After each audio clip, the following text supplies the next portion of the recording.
Well, hello everybody and welcome back to the Formula Fun podcast, and it's time for the first podcast of 2019 in terms of race podcasts. I forgot we've already done 2. That's an intro.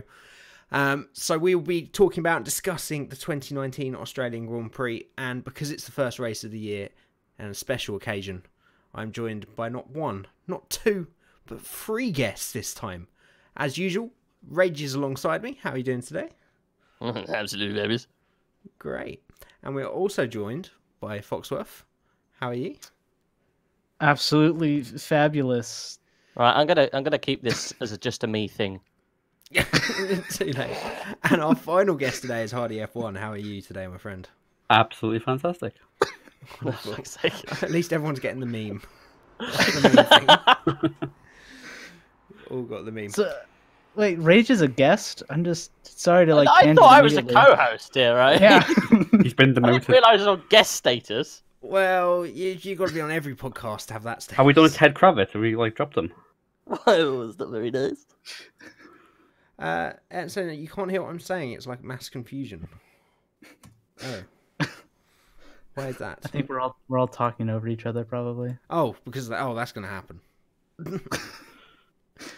That's what this entire podcast is probably going to be like, so enjoy that. Maybe are your volumes up okay? Can people actually hear you? That's what maybe he's getting at. I presume so. My mic's working, it's showing that it's... Fox, can you check it? Yeah, I'll be back. Make your Fox do it now. Well, no, he's a guest. The other 3 of You us... there, boy! Check my stream. Let me explain. 1 second. I just need to go outside and whip my Fox into action. Do some work! One of you talk one at a time. Yeah.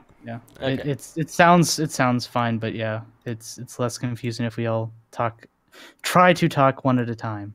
I'm sure. Oh, I've got no water. This is going to be an issue. Talk amongst yourselves. Okay, we will do. Well, we are here, of course, to talk about the 2019 Australian Grand Prix. And it's always difficult to judge Australia because it's the opening race of the season, so everyone's excited anyway. But I feel it was a pretty good race for Australia. There's lots of excitement, lots of battles in the midfield and some drama up front. So what did you guys think in general of the race we've just seen? It was good in general. I mean, I saw a lot of people complaining about like no overtaking, that sort of thing, Australia sort of things, but like this was honestly the best Australia I've ever seen. But I mean, given the recent sample sizes of overtaking, which I think there was a total of 7 the past 2 years. Yeah, it was much better. Yeah, absolutely. I mean, overtaking has always been an issue at this track, and I think we saw actually quite a bit more of it this year. So, early signs are that the changes have done their job, and we should see much better overtaking, and maybe even better following around Bahrain and China to come. So, yeah, it's definitely positive signs, and the midfield is just going to be all epic this year. It really is. And so now, what do you think of Ferrari's pace in Australian Grand Prix? I'm sure we will get to that, my friend. We have plenty to go through. We have only but started. We have. So I guess we start as we always do with at the beginning. Practice. Some went round. Some didn't catch fire in practice, but did in race. And some faster than others. Some crashed. Some not at all. Exactly. Any fire? There's a fire in the race. You got your fire. Well, at least there's a little bit of fire. You did indeed. Yeah, and it was pretty difficult to read, but it did look as though Mercedes were basically telling porkies. I think that was the biggest story of the weekend, wasn't it? Ferrari were not the fastest car, and we saw that when we got into qualifying. You stopped drawing dicks already. I was drawing an arrow, a nice arrow. It's not on the stream, so I mean I don't see it. It's definitely not. No, it's not on the stream at the moment. He's just doing this for his Definitely own not. enjoyment. Okay. All right. Definitely an arrow. Well, I think because we got four of us and we got some time to. I'm sure we'll want some big discussions about the race and how everybody got on. Should we just get straight into a quick little overview of qualifying and how everybody did and our stars of qualifying, and then we can get on into the race. Yes. Yeah. Okay. Yep. Cool. Well, we will go back to front, shall we? Go on then. Williams. I think we're good. Move on. 18. Savage. We got to talk about it a little.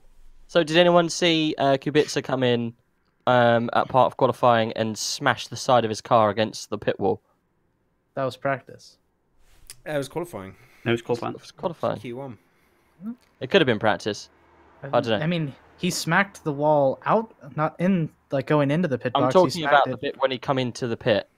That was practice. Was it practice 3? Was Oh, it? yeah, the pit bit was practice. The qualifying was really here after Yeah, the he- I'm That's when he talking hit about the that. wall, Sorry. wasn't it? Oh, But still- I should get out of track layout. He's hit 2 walls in 2 sessions. It was a tricky weekend for Williams anyway, but it definitely seemed more tricky than for Kubica than Russell. He definitely struggled in outright pace, didn't he? Yes. But I isn't could Russell think of definitely many, outclassed him? many one-arm jokes, but I'm not going to.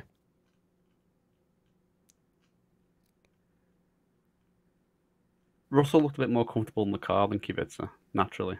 That's what I got from it. Yeah, I mean, overall, Some say Russell's it's twice pace- as easy. Yeah, I mean, he's got that natural progression of being in open wheelers the last few years, and he's tested Formula 1 cars. Obviously, Kubica has as well, but first time in a race weekend. Only time will tell if he bridges that gap, but it can't be easy. That car looks an absolute pig, so it really can't be easy to do that as well. Did you see the tweet about the pace difference in qualifying between the 2 seasons? Yeah, that was very interesting, wasn't it? It was the fastest Williams qualifying time from 16, 17, and 18, and they were all almost identical. Oh, no, I was talking about Oh, the one where it's like just the general pace difference for all the teams, and Williams was the only one that was slower. yeah. Williams have qualified a 124, 3 or 4 the last 3 years, which, yeah, kind of shows their level of progression, doesn't it? If you It's can't just go tragic. It really is. Yeah, I guess it wasn't really Kubica to be blamed. It was considering, but you have got to compare him to Russell, and everyone is going to. 1.4 seconds is 1.7 seconds is a huge gap. On by anybody's standards, so we'll have to wait and see. So yeah, it was on the cards, wasn't it, after testing? But I think everyone was shocked by just how far away they were. It was a big distance. Q1 in general was just a crazy session. We just saw the track evolution accelerate so quickly that people were jumping up sort of third and fourth in their final laps, and that caught out the next 2 drivers in to be eliminated in Q1, Gasly and Sainz. Would we argue that they should have got those banker laps in earlier, or were they really just caught out by that evolution? Well, Massive issue, isn't it, for Red Bull? That's not something they normally do wrong. for Sainz, Zach Brown talked about it. Apparently, whenever Kubica tapped the wall, he got the flat tire, and it just so happened that Sainz was like coming up behind him whenever he was trying to get out of the way, and so he lost a couple tenths, and that's why Sainz didn't make it through. But for Gasly, it was just poor strategy on Red Bull's part. Yeah, I think so. You got to look at it at the overall times as well. He was only 2 tenths off Verstappen at that point, and that was the difference between him getting through and not. It was just all timing at that point, wasn't it? Yeah. But still a very, very disappointing start probably more for Gasly than Sainz. I think McLaren, obviously we saw a bit later on what they were really capable of, but I don't think McLaren would have. They were aiming to just about get out of Q1 anyway, so it wasn't a massive surprise. But Gasly, it was not the start he wanted, especially with the pace in that car. Lance Stroll, P16. Anybody got any memes to throw out there? It wasn't a stroll in the park. Perfect. Again, it was all really, really close, wasn't it, between the midfield, and half a tenth would have been the difference between him getting through and not. So I think he more than made up for it in the race, but I'm sure we'll get to that. Everybody's favourite torpedo was the first, or the lowest driver in Q2, Danny Kvyat, out qualified by Albon, which was a little bit surprising. I know no one's a massive fan of Kvyat, but it was still quite surprising to see him out qualified. Could have just been caught out the once off. I can't see that that being a trend throughout the season. I think Kvyat's going to have the upper hand all season, to be quite fair. Yeah, Kvyat's experience will definitely show through later on in the season as it progresses. I think Albon's just good. Well, we You saw think he's just as good? Huh? You think he's just as good? I mean, I think he will probably end up being better than Kvyat in the end, but right now he's obviously not equal with his teammate because his teammate has, 3 seasons of experience? So I think Albon has a lot of potential that I don't think Kvyat has. I think Kvyat is probably at his maximum at this point. Yeah, I think judging it just from qualifying as well, the experience showed through for Kvyat in the race, which I'm sure we'll get to, but if you look at the qualifying times from Q1, Kvyat would have been ahead of Albon if he'd done the same time. So, he probably just mucked up the lap he had. I think they'd run out of tyres and probably only had one run. So, Giovinazzi 14th in between the two Toro Rossos. He was probably the driver I was most worried about this season, considering his 2 races in Formula 1 before this. Was quite a way off Kimi Räikkönen. So he's going to have to improve pretty quickly. It wasn't that far off. It's only like 4/10. I mean, like position-wise, I mean that goes to say like how close the midfield is now. But he was not off that much with, tenths-wise.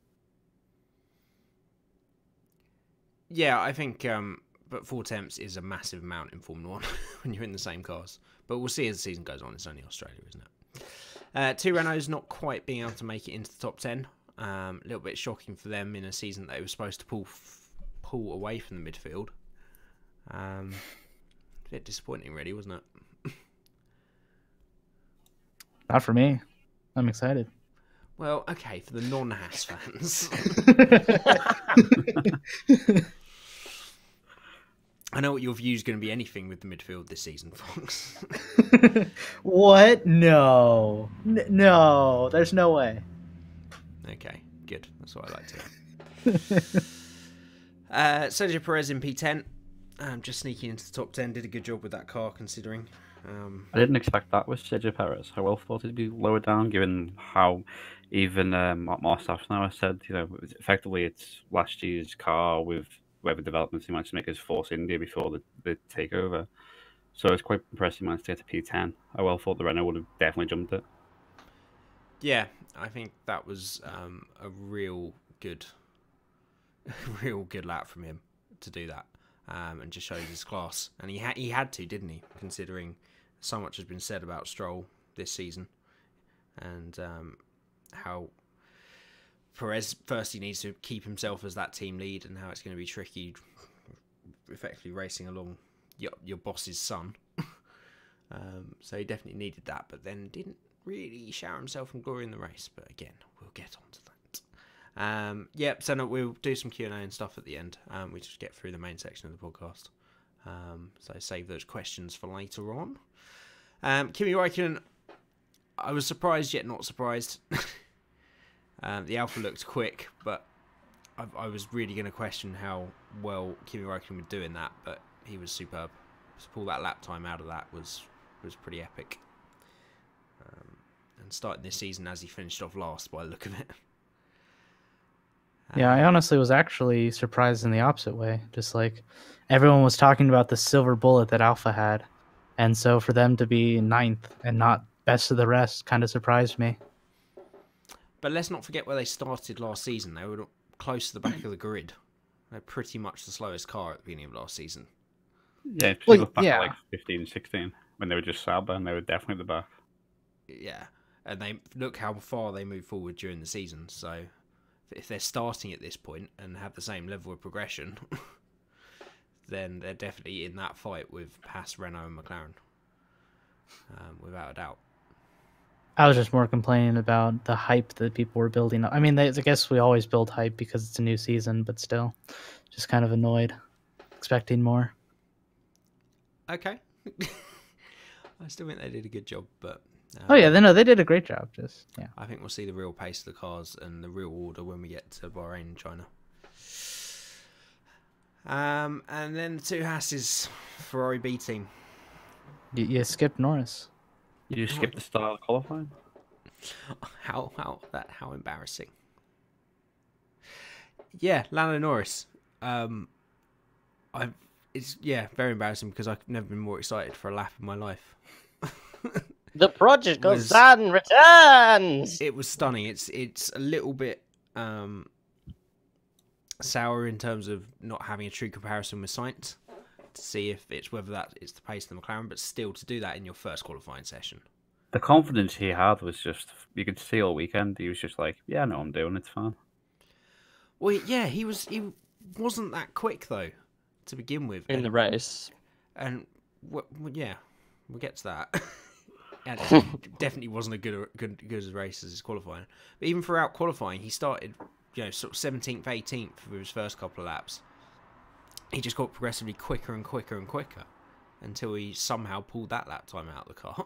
The more the season goes on, he'll get faster and faster. And if he keeps doing lap times like that, he'll definitely start the future. Oh, absolutely. 19-year-old first race. P8 in that kind of field. I'm willing to Very say impressive. future world champion right now. At some point. Well, as we all know, he has to have the Whether car. it's at McLaren, though, is the difference. I don't think it'll be at McLaren by then. Yeah, as we know, unfortunately, a lot of these future world champions are decided by whether they ever get the car at the right time. So we'll have to wait and see. Fox is waiting for 2025 Haas world champion Sorry? with Lando Norris. So Fox wants Lando Norris in Haas 2025 world champion. That's what's going to happen. No, No, I think he don't- wants Ferrucci and like Rossi. Yeah, exactly. I'm not going to comment on Ferrucci. What's wrong with Ferrucci? No, I'm not going to say on the podcast. Oh, okay. The podcast about discussing. You're not gonna... Well, no, he's not in Formula One, so he doesn't get a spot on this book. Dennis. He just got promoted to IndyCar from F2. That's fine. Yeah, he's doing all right. I swear anyone can get promoted to IndyCar if they've remotely looked at a car once. It's the all graveyard. Oh, you raced Is in it? Formula One once? Here, have a top drive. That's not really how it It's works a at all. castaway. All right. There's very few F1 drivers that have gone to IndyCar in comparison to the size of the IndyCar field. I mean, yeah, it was more popular in the 90s whenever, Nigel Mansell and I think, didn't Villeneuve start in IndyCar? Or was that after? I don't think I Villeneuve think he- started in I IndyCar, think did he? he did a year in IndyCar, didn't he? And then He won a championship his rookie year in IndyCar. I know he was in IndyCar. And then didn't Williams see that and they signed him up for 97? Yeah, I think so. I don't So- know. All facts so- about Villeneuve went out of my head as soon as I listened to his album. That's fair. I would say we should play some, but that would be copyrighted. Please don't. I don't want Eric. I'm jumping out a window if we do that. Yep, two Haas's started off this year as they started off last year. Definitely have the big advantage over the midfield. It is just Australia, and not many other tracks will be like it, but they were very, very quick. We've got to be honest. And Grosjean getting the better of Magnussen as well. So I mean, Grosjean is probably the quicker driver, just in general, but unfortunately he's not consistent. as we've kind of touched many times. Touched on. Not, then we didn't touch Grosjean. Touched anybody. We've touched on the subject of his inconsistency, as I think most people have at this point. Yeah, we'll see how he gets on for a full season, shall we? Before we say anything.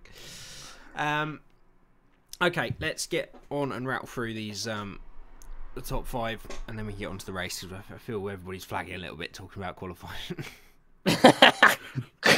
Especially Mr. Distraction over there. Charles Leclerc, he did a decent job for his first qualifying. But... I thought it was an amazing job for his first qualifying. Yeah, I mean, not his first qualifying, but first with Ferrari. That's what we mean. I think to let Verstappen get in between the two Ferraris wasn't great. No. But he'll just be taking it as a learning weekend, really, won't he? Yeah, I think Max probably turned on monster mode to try and get up there, didn't he? Yeah, the VTEC really kicked in with Max. Yeah. Too soon, Junior, and all the relevant Honda memes. That Honda engine, bro. Pretty much. It's pretty good this season. Is it? I don't think it is. We'll get to that later. I've got a bit of a theory. Okay. Okay. We got a Renault engine still? No. Still, It's actually a tag here. Change the R to a H. you know, they make watches. So Vettel. Very good That's an job old from name. Verstappen to get in 4th. All things considered. Vettel, yeah, I mean, he gave it his best shot, didn't he? But no one was going to get close to those two Mercedes this weekend. Does anyone want to bring out the sandbags, or are we saving that for the meme section? And I'm not even going to touch on the sandbag memes because I think that meme has passed now. Yeah. It's an old meme. What, the meme that was at the weekend we're just talking about? What do you want us to talk about now? Just stuff that happened today. Let's forget about the race. Let's go to Twitter for the day, shall we? No, I don't know. I guess they turned up. I think it was evident from practice that they were going to be quick. I don't think Ferrari even turned up. At least the whole time, the whole weekend. Yeah. No, I would agree with that, and I'm sure we'll get onto that. And Sorry. Lewis Hamilton pipping it. What? It's fine. Second and first, Lewis Hamilton did a good job. Bottas didn't do such a good job, but still did an okay job. Let's go on to the race because I'm bored. Goodness. Okay. This is polite. I was definitely disappointed that Bottas didn't get pole, but I was let's move on to the extremely race. happy he didn't get pole, but you know. Yeah, I was he's- very he's happy. fine. All right, That's right. Mr. Hamilton fans. You Yeah. guys are Mr. outnumbered All-In. now. What? Wait, there's 2 of us each. That's not outnumbered. That's equal. You're outnumbered now, son. Jamie doesn't I know for a support fact Hamilton. that Aaron is not a Hamilton fan. So Well, there. you know. We have 2 Hamilton fans and 2 not Hamilton fans. Put it that that's way. equal for people that know math. Yeah. Well, go on then, Billy Big Shot. Why don't you kick off the race section? Well, Yeah. I My section was thought... so boring. Go on. No, it's fine. It's fine. I thought I would bring in a new little section. All right. So Just as it's we get cool. on to the bit everybody wants us to talk about. Yeah, go ahead. Yeah, no, it's cool. It's not. It's different. It's about the race. If you let me finish, it's about the race. God, this is So it's- boring. It's called Rage's Rapid Race Wrap Up. I love So it it's already. pretty Go on. much Can you say that 5 times fast? I didn't hear you. Rage's Rapid Race Wrap Up. Rage's Race Wrap. No, I can't. Carefully. So it's as it says in the title, it's a quick wrap up of the race, but from me. So there's obviously controversial bits. Okay, I feel that's a good way to... Like the N word? What? No. I'm just- No. God, yeah, I haven't vetted this, so that might be a problem. Right, Um, I'm going to try and do this. I'll try and do it as quick as Okay, possible. yeah, let's try this as a new format. You do that, and then instead of me painstakingly going through like what happened in the race, we'll just have a general race discussion, which is what I think everyone wants us to get into. So Yeah. go ahead with your race recap. So the Rage's Race Rapid Wrap Up. I'm going to stop that. So I need a new name because the Rage's RRW Rapid is Race not really Wrap Up. Exactly. We need some music and stuff to get us into it. Right, 1 second. I'll just turn my music off so I can concentrate. Okay, so Have you got music on anyway? I have music off in the background to got keep music people on. entertained. A little bit of music, a little bit of dun dun dun dun dun, tappity tappity tappity on your Bit of iPod. atmosphere. Exactly. So Okay. We'll start with, this is literally what I think of what happened to different people throughout the race. Are you ready? Are we ready? Drum roll. Go. God, keep us waiting. Just why don't get you? going. Right, I'm going to try and do it really quick. So, looks like Bottas is back. Lewis had floor damage, no idea where from, but the right rear of his car was upset. For most of the race, he was a bit slow. Ferrari didn't show up all weekend. Leclerc was epic. Vettel, lackluster. Verstappen was very quick when light, but slow under heavy fuel, as normal for the Red Bulls. Gasly's days are numbered. He will go mid-season if he can't find a spot. You may even see Kvyat back in the Red Bull before the end of the season. Haas, suck my balls was great. Grosjean, hold my beer, bro. Hulk holds on valiantly, goes unnoticed. Raikkonen still right in there. Stroll strolls to some points or something, or does anyone really care? Not really, unless you like grizzly bears or cut down trees and wear check shirts. Kvyat finds the last point and the gravel, torpedo by name. Gasly barely holds on to his race seat. Helmet must be fuming. Naughty Norris, need not worry. Epic drive, epic quali. Perez didn't perform as perceived pre-season. Average Alexander Albon, Giovinazzi ran out of tyres, Russell ran out of patience, Kubica almost retired, Carlos ate a bunch of wild bees and caught fire. Poor Danny. What about Grosjean? I said Grosjean. Oh, did you? Said, hold my beer, bro. Oh, okay. There's a lot of information. That's Rage's. That was rapid that was race 180 mile an hour, but I like Yeah, it. that's the whole idea. Well done. Well, I hope everyone got that. All right, podcast over. All right. That's the most Good time next spent week. on anything during this podcast, so give him some credit. Yeah, that is. That was And quite it needs to poetic grow a in little some bit points. better next time. I will work on it, but that's the race wrap up. Liked it. Good. Okay, let's get talking about it then. Valtteri Bottas takes the win. What on earth has happened to him over the winter? One word: porridge. Yeah. Well, we all know Daddy's what porridge. That's what seems yeah. to really happen. I think he just realizes that it's his, last chance at the seat. Sort of like what Raikkonen did last year. He won his race finally after he realized, oh, yeah, this is my last time in a Ferrari. So I think Bottas is finally just like, this could be my last year and might as well make the most of it. And he's so far making the most of it with 26 points. Yeah, I mean, it's the easiest, in a sense, it's the easiest time of the season to find your form, isn't it? Because you go away over the winter and you think of last year, he came to Australia, crashed in qualifying, had a terrible race. And it kind of set the mood for the season, didn't it? But I still wasn't expecting him to be flying down the inside of Hamilton to turn one and then prancing off into the distance. It was quite incredible. And without a doubt, as he said, it's his best race of the season, of his career. The only race of the season. His best race of the season. Funny that everybody had that this race. Yeah, it's crazy. But yeah, it was all, according to Hamilton, all won in turn one, and he had no need to fight it. Is everyone of that opinion? That doesn't sound very Hamilton. You've got to have Hamilton happy for him to be on form. If one thing doesn't go right, he's just in a bad mood and he won't win. That's a good quality in a driver. Whoa. Well, How dare you? he has managed to win 5 world championships with that attitude. Because I would agree. How many he's have got Haas that won again? attitude. What'd you say? How many have Haas Haas won? won? Well, Or Shut up. Ferrucci?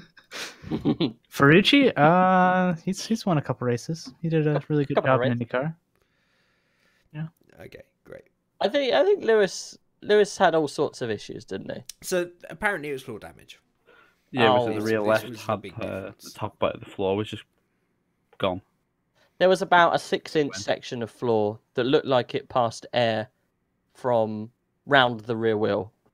So in essence, he had the air meeting that rear wheel at a weird angle. So he probably got lots of tyre squish and the air wasn't exiting the back of the car as it should do, which probably did affect him a couple of tenths a lap. It would have affected him, but what we don't know is whether he had that from the beginning. Well, there were also rumblings, and I know this is everyone just goes, "Oh, it's because it's Hamilton." There were also rumblings that he was struggling with a PU issue that they weren't really going to discuss Stinked? over radio. What was that, Fox? So he stunk? He's PU? He had a power unit issue. I know. It was a bad joke. I'm It was a sorry. terrible It was a joke bad that joke. needed explanation. Coming from a forest animal close to badgers, it was a bad joke. Okay. I have a name too, you know. I think he just got beaten fair and square. I think the floor damage would have had an effect. Yeah. And there would have been an element of power unit, even if it wasn't a problem, power unit saving, etc. Once he knew the fight was probably lost. I genuinely just think Valtteri Bottas just was completely on form and just ran away with that race, floor damage or not. It was sensational. See, I don't think it was a power unit issue because if you think when Verstappen was catching up to him even before he went off, even you see that he got so close to him that even Hamilton just started saying, "Right, I'll go back into my mode, whatever," and started pulling away again. Well, that's the thing. Hamilton put in a time that was within 4 or 5 tenths of Bottas right at the end, so he still had pace in the car. And when Verstappen came at him, he responded. So I think It could have just been confidence with the car once he's got the damage. If something doesn't feel quite as right as you used to, you're not going to push it as much as you would. No, exactly. And there's a big possibility that the Mercedes traits the last few years of it's always suited one driver first before they get a handle on it. And it could just be that we see it suiting Bottas until Mercedes get that diva out of the car, because it looked awful in practice in terms of the drive. I think this is just natural so far. It's fine. It's all good for the championship. Lewis never starts strong anyway, so I think it will. If anything, this is good. We want a confident Bottas. I think Lewis always performs better on the back foot. He needs to get his anger up a little bit. He needs a challenge. If he's not challenged, then he doesn't need to push as hard. No, exactly. He will come out fighting so hard next race. I mean, how many more years do you think Hamilton has? Do you think that he could be on his decline? I don't know is the easy answer to that, I would say. But in terms of years, I think that's up to him. Yeah. I think he will quit before he's done. Before his talent's done. He'll decide to leave the sport. You know, he could potentially have as long a career as Raikkonen's having and still be as good. I think he's that good a driver. So, but I don't see him doing that long. Depends. Do you think the fastest driver out there? What? He's definitely the fastest driver out there. No, without a doubt. Who's this, Lewis? Yeah.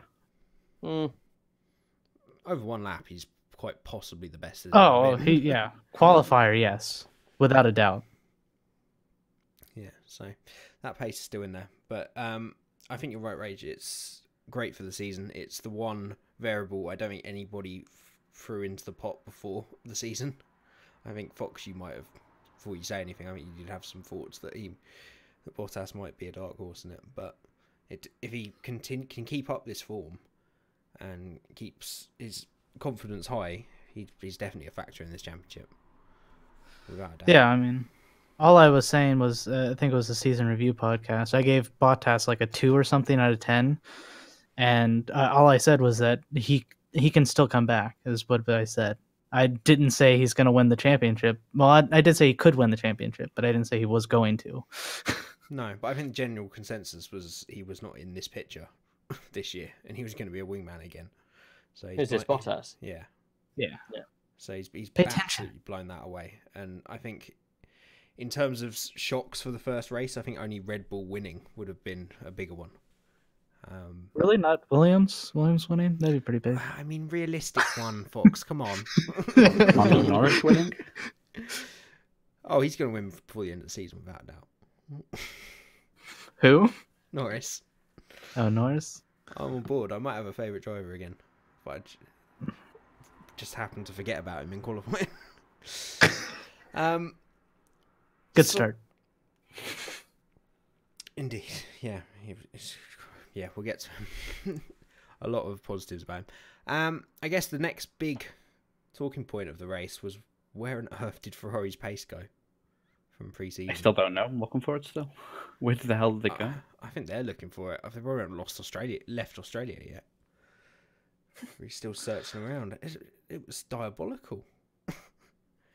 Yeah, maybe they just gave it to Haas. Thank you very much. Well, Haas was still quite a lot slower. Let's be honest. So much half bias. What? No, I'm not insane anything. All right, Mr. Hamilton fan, best driver out there. It's hashtag blessed. Oh, never gets old. I mean, We have the best fans. absolutely. He said it again. He said it again in qualifying. Did he? I was like, for I God's thought sake. I thought he just said great fans or something. The only thing more annoying mean, than that that's- is any driver that says for sure in every other sentence in an interview. Do you think it'll be fast today? Well, for sure the car will be. Yeah, So annoying when they say that. that I irritates me. When people feel annoy. who does that? Grosjean Is does it a Vettel who lot. does that? And Or is it Vettel does Grosjean? it. But Grosjean does it a lot. One of them goes. Typical well, Haas driver, you know. Sure. Oh, was Rosberg always used to do that? Oh, Rosberg was Rosberg bad for that. yeah, Do that yeah. for sure. And, that was his favourite word. Pastor Maldonado did it a lot. Maybe it's a German thing. What?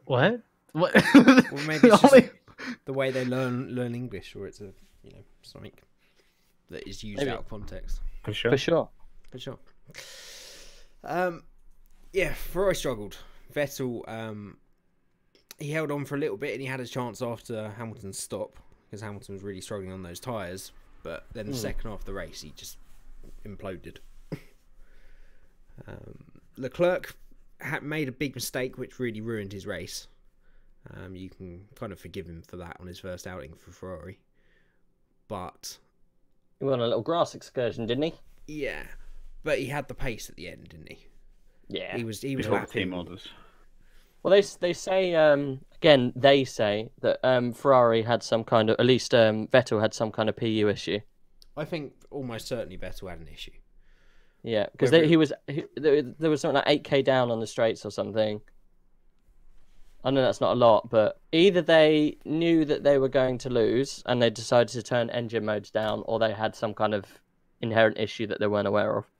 Could it just be the fact that they were just generally beating on pace, so they've come up with saying, "Oh, it's a power unit issue." Do you actually think That's it what I actually mean. genuinely It was one of the two.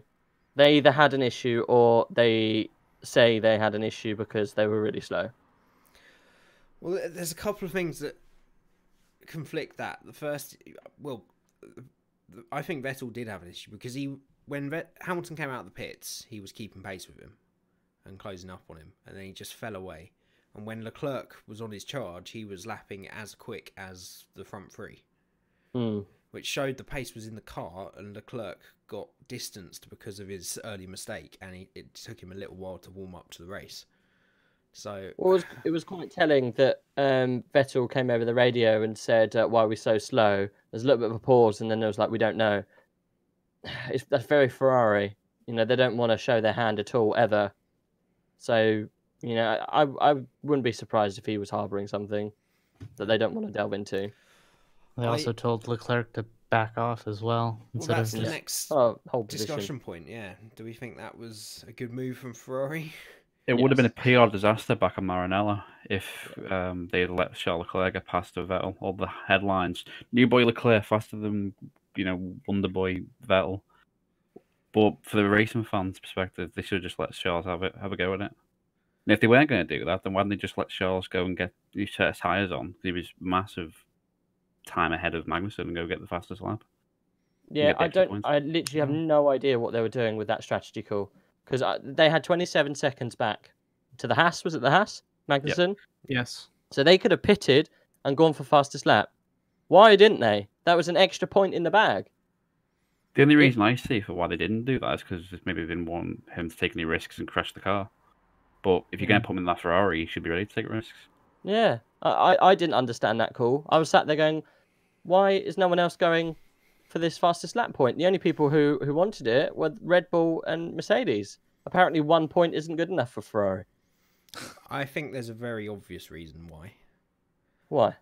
I think if they couldn't pit Leclerc and get him the extra bonus point against Vettel because Vettel's their number one.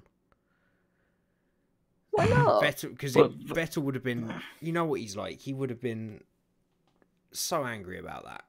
Do you reckon that they was would have said to pre-discussed? Vettel, Do you reckon that was pre-discussed? It was just bring it home. We're not going to go for it. Well, they obviously, wanted them to bring the cars home, and that's why they didn't let Leclerc pass Vettel or go for it. I think this is just a stupid decision. It's very from Ferrari, isn't it? It is stupid very because Ferrari. if it comes down to the Constructors' Championship and Ferrari lose it by 1 point. Yeah. Well, That- construction That's look, probably not probably going to happen. won't happen because there's Yeah, too many it won't, points. but Drivers' championship Drivers will. definitely, but I don't know. I just think again, Ferrari are just being short-sighted with strategy. You got to play the game and you've got to change the game. They'll look at what happened with the other teams and I think they'll learn from it. I know they couldn't do it out. Maybe they had such a problem that they knew if they pitted one of them and they went for it, that they still weren't going to be able to face up the numbers and it would have looked even worse. Probably. I honestly have no idea why they didn't let Leclerc try to catch down, Verstappen. Worst case scenario, he gets nowhere near him, and then they just switch back at the end. I mean, Yeah. by the time he'd caught Vettel, he was It was too late. 15, 20 seconds off. There's no way. It he was closing 17 that seconds, down. I think the gap was to the car in front, and 27 behind by the time he caught. Yeah. It was a very obvious team order for a number one and a number two, which they've already admitted that that's how they're seeing it early season, and Leclerc's admitted it as well. He said a few contrary things, but he, at least in the mainstream media, that's what he said.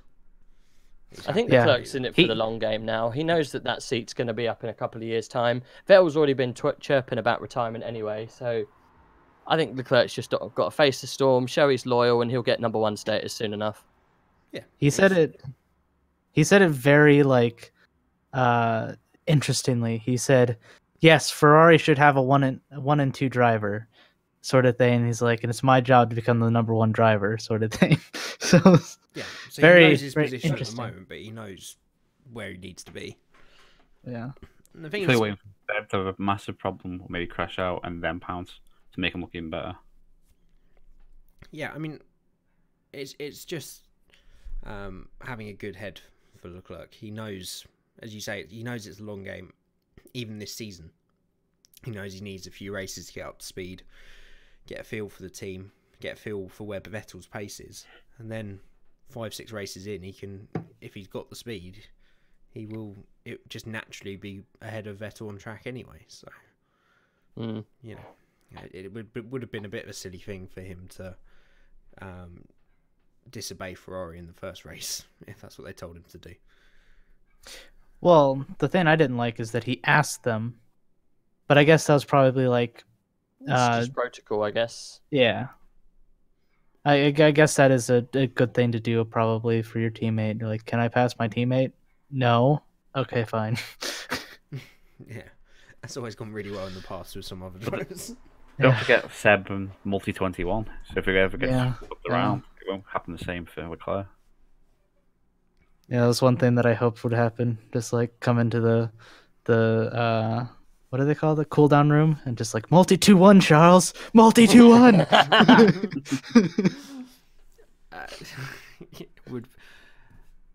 That would make all of our day, I think, wouldn't it? If it was reversed. I mean, there's a lot of people expecting it to happen though later in the season, so we'll have to wait and see. If he's in with a shot, yeah, I think Leclerc would break team orders if he was probably like equal on points at some point. We'll have to wait and see. And I guess the other big talking point at the front was, for me, one of the stars of the weekend, Max Verstappen. An unbelievable performance in that car. I think they're down on quali pace, similar to Ferrari, and as usual they always have a good race car. But still, even with the pace Bottas was doing, to be 22 seconds behind the leader, considering the time he lost behind the Ferraris and behind Hamilton later on, it was a mega performance. And Honda's first podium in Formula One since 2008. Did you see the threw shade at Alonso by tweeting #now we can fight? What? Who sent that? I think it was Red Bull sent that tweet out, like, now we can fight. Just That's take the piss funny. out of Fernando. How do you reckon McLaren and Fernando feel at the moment? Oh, it's heartbreaking, I reckon. Probably more salty than rage during ORL. Is it though? that's I mean, possible. I don't know if I think the Honda McLaren is such a big discussion to get into, I think, with the McLaren, especially with what they tried to achieve with Honda, and the fact that Red Bull just gave them a bit more time. McLaren, I think, are a little too big for their own boots. It's my way or the highway with anything McLaren have ever done. You know, it's a lack of governance at the top, lack of direction. You know, they wanted to build the car, and then pretty much Honda had to work out how they're going to fit the engine into it. You know, you do the best you can. Whereas Red Bull were just like, you tell us what you need to do, we'll build the car around your engine. You know, we'll give it a couple of... Adrian Newey will tell you how you need to change it. Yeah. But you know what I mean? Like, there's more of a discussion, there's more of a working relationship. Whereas with McLaren, it's very much a cut and dry thing. You know, you come here, you build our power units, you get home. Like, the problem with McLaren, it seemed during those years that they just couldn't take any of the blame for their car being terrible. It was all Honda's fault, you know. Yeah, that's what I mean. It's just such a stupid position to ever put themselves in. And you know that I will go on record now and say McLaren will never achieve anything they have ever achieved like they have before without someone like Ron Dennis in that role. They need guidance. They need an iron fist from the top. And at the moment, all they have is shareholders and stockholders and, you know, people who own parts of the company telling people what to do. It's just a bad business model for a team. It's not going to work. They've tried it for however many years, and they keep trying it and trying it and trying it. And now they're with one of the arguably the slowest, most unreliable engine provider that have their own works team that are going to put their own benefits before their customers' teams. I just don't see how they have a way out of their problems. I think the ridiculous. real problem with McLaren started when they got rid of Martin Whitmarsh. Because at least he could get them together. It started before that. As soon as they got rid of Dennis, Dennis was the driving force behind McLaren. Yeah, Dennis was the person who put Martin Whitmarsh in position. Dennis and Martin worked together, you know, for a long time, throughout even the lower periods that they had in the early thousands. And ever since they've lost that direction, that leadership from Dennis and Whitmarsh, it's just been utter crap. There's one huge problem with that argument. The man responsible for bringing Honda on board is Ron Dennis. I know, but if he hasn't got Martin Whitmarsh there, to both of them say, "Listen, let's get our things out of our ass Dennis and Whitmarsh were lost. There was no direction. You can't have one without the other. Without the guiding force and the sheer determination and the real, I think, desire that Dennis had. Without that in McLaren, they will never succeed in Formula One ever again. And I think it will be another decade before they can even step foot on the fucking podium. See, I think you're wrong about, because Zach Brown, I think, is doing a perfect job right now. I mean, he stepped into a tough situation, toxic relationship between Honda and McLaren. If they would have just stuck with that relationship, there's no way they would be on the podium right now. It just the relationship wasn't there, and he made the tough decision. Huh? Whose fault was that? I think it was a little bit of both. I think it just was not a good working relationship, and I don't think it would ever have succeeded, even if you gave Honda the next 10 years. But he stepped into that role, and he couldn't get a Mercedes. He couldn't get a Ferrari engine. I don't think they were going to work with them. And so the only option that he had was Renault. And I mean, you have Fernando, who's constantly, you know, being angry at Honda and stuff and making fun of Honda. So he was kind of had his hands tied there. So I mean, there's a lot going on, but I think they're in good hands with Zach Brown. And I think they will. I mean, they've made a huge step this year. I think they're going to be in point scoring positions a lot more often. I think we'll see them on podiums within 10 years.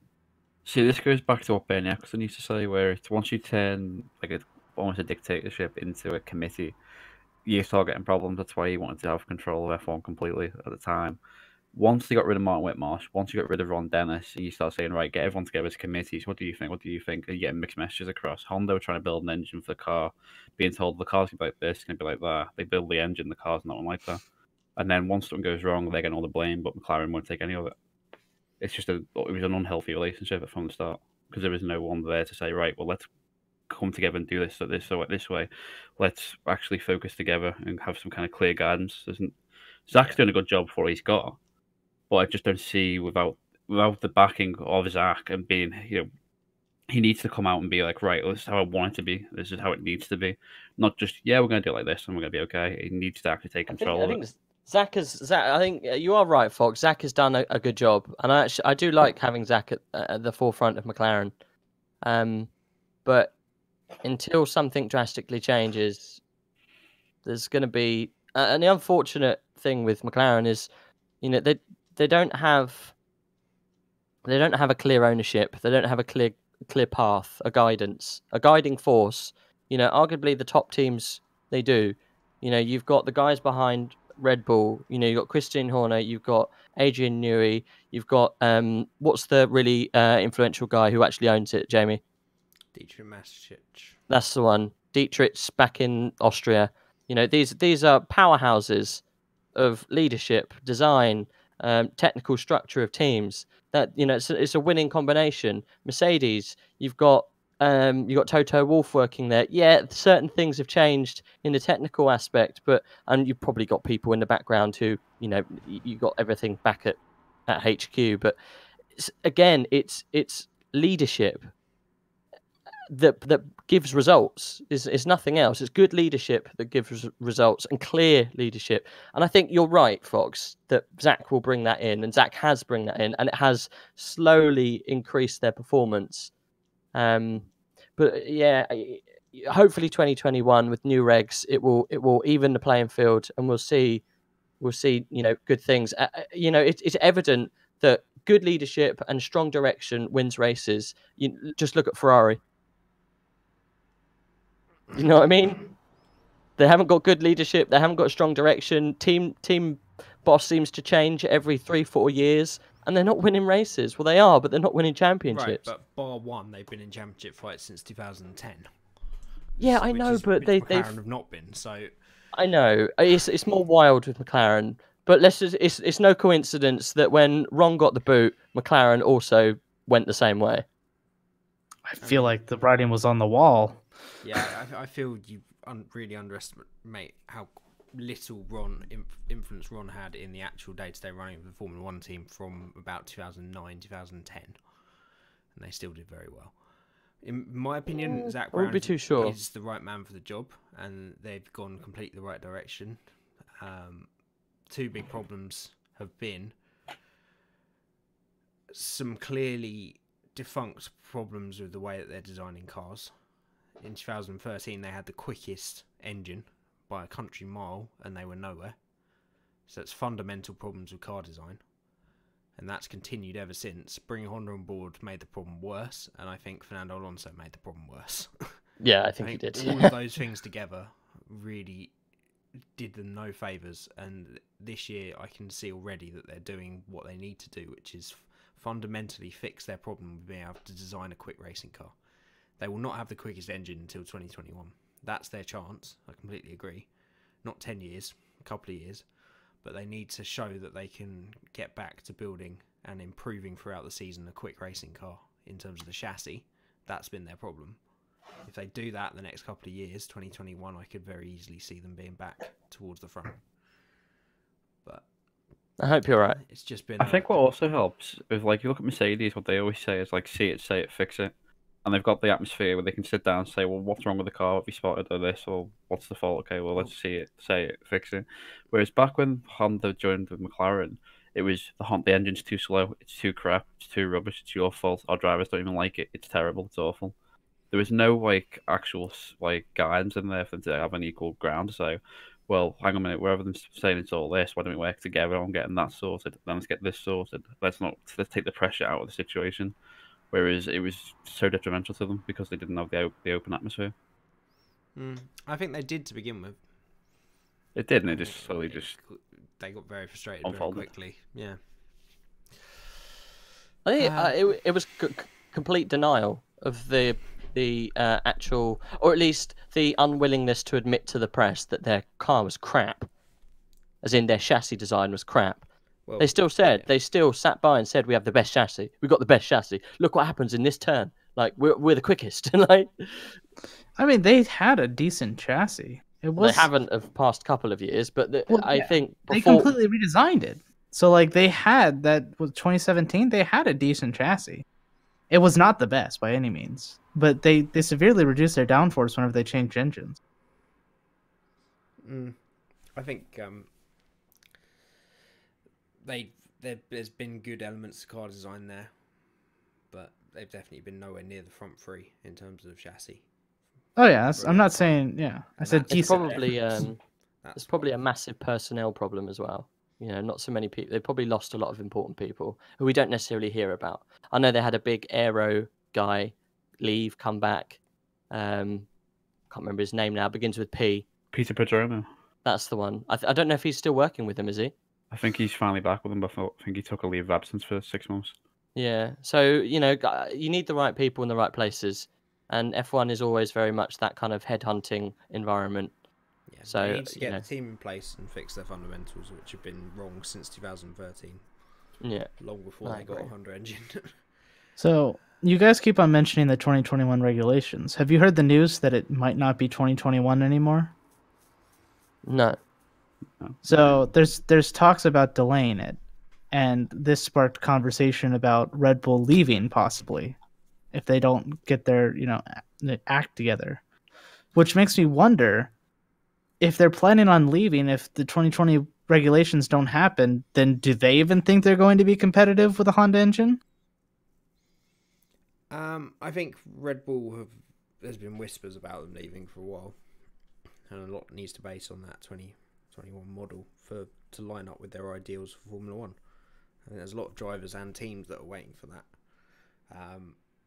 As to whether they can be competitive with a Honda engine, I mean, kind of a newsflash, they're competitive now. They were the joint quickest engine in a straight line, which I think Rage has something to talk about on that. But it would be such a disaster if Mercedes, Ferrari, and Red Bull end up pulling out the sport and doing a breakaway series because of regulations and rules. They'll never break away. Ferrari will never leave. Mercedes and Red Bull potentially, but I feel as those teams have in the past, Brackley and Milton Keynes will continue on. They'll change guys, won't they? Yeah. I can't see them going. I can't see any of them leaving, to be quite honest. It's all hearsay to get people. But I think key people will leave before the team does. You know, the day Newey leaves Red Bull, I think is going to be one of those times where they'll probably sit down and say, right, guys, do we want to really continue? I know that's quite a big statement, but the fact that he's so integral to that team's success. Yeah, because if you don't put Newey in that design now, that car's nowhere near the top 10. No. I think Newey's designed pretty much the best chassis for the past almost decade. Like, he's just an absolute icon in design. Like, there's no way he... Decade, eh? Yeah, easy. If not longer. 20 years, 25. You know what I mean? But argument, he was designing the best chassis since the day of fucking Leighton House. Yeah, it was a cracker, that one. The Leighton House was a good chassis. Everyone copied it. That's why you had the performance and the advantage of the Williams going through the early 90s. It's just helping your owners a bit corrupt. The owner went to prison, and then they all went over to Williams. Pretty much most of that team went over to Williams. Then, funny enough, Williams started doing very well. It's no coincidence. The perfect car right now would be probably a Mercedes or Ferrari engine designed by Adrian Newey for the whole car, driven by either Hamilton, Vettel, Verstappen, and you've probably got a multiple championship winner. Yeah, Ferrari have made a number of moves for Newey, but he doesn't want to go there. He doesn't want to uproot his family, I think, mainly. He doesn't need to. What's the point? Yeah, he gets a lot of freedom at Red Bull as well. They say some go do a project like the Aston Martin project or the Boatman project he was doing a few years ago. So he has lots to do for his mind. He's always looking for the next challenge. Whereas Ferrari would say, you'll sit down here and you'll do the car and that kind of stuff. So do you think if Newey went to Williams or something, he could solve their issues? No. No. Okay. Too far gone. That's fundamental and a lack of money. Not for 5-10 years. Unfortunately, I think the only way it's good that we changed subject from the other top teams. I mean, we're still not really talking about the race, but let's carry on. We are talking about the race. It's a podcast. We talk about everything. I- We already had the epic rage rundown race recap. True. Carry on. The whole Williams thing. I don't know what you guys think about it, but I think the only way that team's now going to be saved in the next couple of years is if they have a big buyout.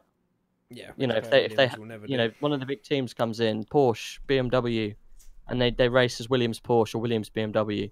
So it's the only way. They're too far gone. They're taking part because of sake of taking part. They're saving face. Because of the name. Because Yeah. Williams means so much in the sport, but they don't want to let it go, especially while Frank's still here and breathing. Once Frank's gone, it's then up to Claire to decide. You know, currently the team's worth investing in it, but the investors aren't bringing as much money as a new owner would. The problem is, though, I think even Claire is very much, she will only go with what Daddy says. So Claire has openly said to the press that she will never sell Williams. It's a family business and always remain a family business. But you get to a point where you won't have a business unless you think about changing. Yeah, it was a bit difficult, wasn't it? You watched. I know Fox had. I don't know about Hardy and you, or how much you watched. Have you watched Drive to Survive yet? I'm on the No. third episode. I haven't even started it. Okay. Well, there's a bit in it where Claire Williams is in front of all the Williams employees, Mm. and she says about B teams. She says, "Over my dead body." And About what? Sorry, She says we B will- team. Yeah, over my dead body, and I think that stands for a buyout as well. And Oh yeah. I would have expected, maybe a few of the employees to be like, "Hey, yeah, good for us," but like complete silence. And you just sort of think, yeah, I think they know they need to go that direction now. I think you're right. They need a 'cause manufacturer. look at Alfa Romeo. Yeah. The thing is, though, you can see straight away as soon as they lost that Martini sponsorship, they've gone so bad. They haven't just fallen; they've just plummeted. What was the race time difference? The breakaway? It doesn't even show. It's just literally just plus +1? It's +3, +2. Yeah. It's Yeah, just they had that's to make an extra stop in the awful. race over everybody else as well. It's just You go back to when you had Massa and Bottas fighting for the lead in Silverstone a few years ago. yeah, only a couple of years ago, and even then it was a decline. Well, I go back to that picture that I saw. 2014 was the season they had Massa and Bottas at Silverstone, and in Australia they did a 124.2. This year 124.3. Yeah. You think how much quicker the cars have completely changed since then in terms of wider tyres, more downforce. They're so much quicker, and they're still as slow. It's just not going anywhere. The thing is, though, they had an illegal car. They came to testing with an illegal car. Yep. So their mirrors were illegal because they were an aero device, quite clearly, and their suspension strut tower was either too high or out of place. So they've had to redesign that nose end of the car, and it's not fast at all. It is awful. But do you think that it's all down to Paddy Lowe's fault, or is he just? Yes, it's all Paddy's fault. But it's. I mean, you got to think this way though. Is they were even saying it on the Sky F1 commentary as well. Is if he's asking for the car to be designed in a certain way, and the other people who are on the design team aren't going in the same direction, and they're like, "No, we do this like this," or you got budget restraints. That's not just his fault. But if he's the first one to go, who else is going to go? The thing is, with Williams, it's very much the same as a lot of the other teams that have performed well once and now not performing very well. The ethos in the team is all wrong. The way that the team works is all wrong. It's not necessarily we need to do this to change. It's why would we need to change? We were the best once. There's not a. I don't think it's that at all. I think it's money. Do you not? It's You thi- 100% money. I think Williams is so They stuck are in their doing ways. a shoestring budget, and I think it's a mix of both. If you get the right people, you can have a decent midfield car. I would Force India have shown that it can be done. Look at with that Haas. budget. Haas have come in and absolutely Yeah, smashed because they're it. getting a huge handout from Ferrari. It is still it's basically last year's Ferrari with some error tweaks. Yeah, and they're getting it Well- all subsidised. You're looking at Alfa Romeo that have now got Alfa You- Romeo's budget. Renault are a massive manufacturer. Force India now have Racing Point now have a billionaire. Toro Rosso being backed by Red Bull. McLaren have a bunch of money. You have They to remember are the though. last back team. They have no investment.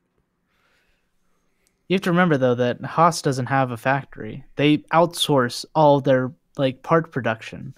Like all those parts are made in like they have to buy them from factories. They design them, but they don't have a factory to produce them. They have the Old Russia factory. Yeah, they have the Old Rush factory, and they have an aero factory in Haas's development in America.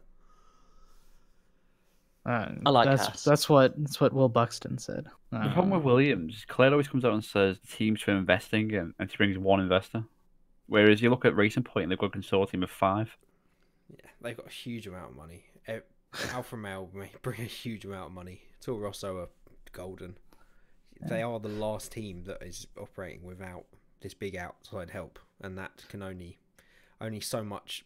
I agree, they don't have the people, but even if they had the people, I think they would still be restrained. The feeling I get with Williams is it's like the 50-year-old boxer who wants another shot at the title, but he knows he hasn't got the legs to go, but he's there anyway. Like another Rocky film. No, it's an old dog that's gone blind in one eye. It shits everywhere that you really should take out to put down, but you really don't want to because you love it so much. This dog like was, Claire was Lassie in the film. She needs to make a decision because Russell's turned around and said, "Oh, it's a fundamental problem. We'll have it fixed in a couple of races." Sorry, mate. Your money problems are not going to be fixed in a couple of races. It's funny because that's what Stroll said last season. They'd fix it in a couple of races, and they did fix it all season. Yeah, but yeah, I don't know. You got to keep morale up somehow. You can't just be like, "That's terrible." There's nothing that's going to happen. But I mean, we're talking about these buyouts and stuff, and like BMW or something. I think that like a new manufacturer coming in has a lot tastier targets, and like Haas. Haas has a Ferrari engine. That would be a great team to invest as a manufacturer. Or even McLaren. McLaren isn't a manufacturer anymore. Those are like much more interesting, teams to sort of invest in. I mean, McLaren are a manufacturer. Well, but they don't have their own engine. They don't have a works engine. That's what I'm saying. They're not a works team. I tell you the problem with Williams. They are a car manufacturer, just about. McLaren have a massive amount of income. That's the thing. Yeah. Why don't McLaren, make their own engine if they make engines for other series? Well, I brought that up last year. I think it's something that's well within their power. Williams, back in the day, they used to make a lot of the electronics and some of the technical things behind the Formula One cars. But seeing as a lot of that stuff is not done by McLaren now. It's all done by McLaren. Do a lot of the battery and the PU stuff, and McLaren do the onboard electronics that have to be standard on each car. I think one problem to Williams is definitely like when it came to 2014, they finally got rid of the Cosworth engines and the Renault, and they finally got that Mercedes, and it was so good for them. They relied heavily on that engine. Now it's going more back to aero. They just can't compete because they haven't got the budget to do it. And when they do get their money, it doesn't go to plan. It patched over their problems, didn't it? Getting that engine. It definitely did. Yeah, it's at the end of the day though, it is sad what's happening. Yeah. And I think you see a lot more if you watch that Drive to Survive. You'll see a lot more insight into that team, especially how much pressure and drama was going on with the Strolls in that team last year as well. I did see one part at Monaco where Lawrence went up to Claire in front of the camera and said, Lance is moving around all in the seat. Are you going to fix that? And Claire was like, I'm sure it was a one-off, Lawrence. He was like, well, no, he's moving up to the seat. And she was just like, why have you done this in front of the camera? He was like, why would you do that in front of the camera? Why would you say such a thing? But she couldn't because this guy's paying her wage, right? Yeah, it was toxic by the look of it, which really wouldn't help them. But they've got 1 or 2 years to turn it around, or I would agree they're not going to be an F1 team anymore. No, sadly. Sim's saying that Williams do you will think, need... Go on. Do you think that they could, go back to F2 or something? Like, do you think they could invest there? Like, Sauber has a team now in F2 since their name's not on the grid anymore. Nah. I don't know if they'd want to do that. I think they will seep back into insignificance like Brabham and Tyrrell. Yeah, that is true. They are like a little dinosaur that's kind of still clawing on, but really probably shouldn't. I think they will just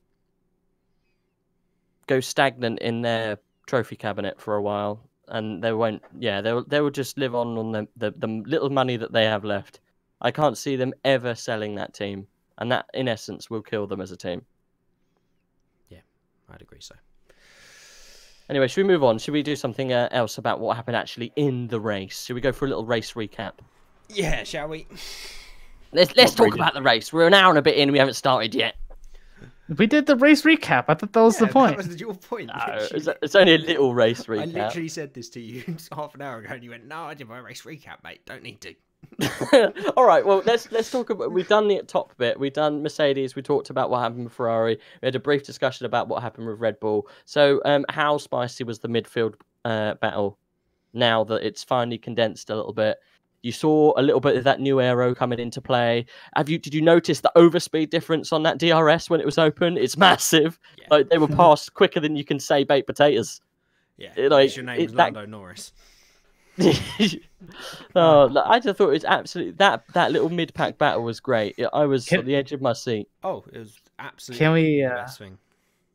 Can we talk about Giovinazzi's defensive drive? That was like the highlight of the race for me. Was it? It was stunning.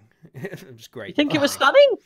I thought they put him in a horrible position. Oh, they put him in a terrible position, but he held on. He held on because he had to. There's nothing else he could have done. They should have put him in for tyres and he would have kept his positions. Bad strategy from Alpha. No, he was there, he was there as a rear gunner for Raikkonen to let him get away with his front guys. They didn't want him coming back under pressure from the likes of Norris and Perez. And Gasly, to be fair, who has also been held on. It was very good. Poor Gasly, though. What a shocker. I think he had a good race. It just qualifying killed him. Australia is notoriously bad for overtaking. It was always going to be a very tough job, especially now that midfield has jumped a bit further towards the front guys.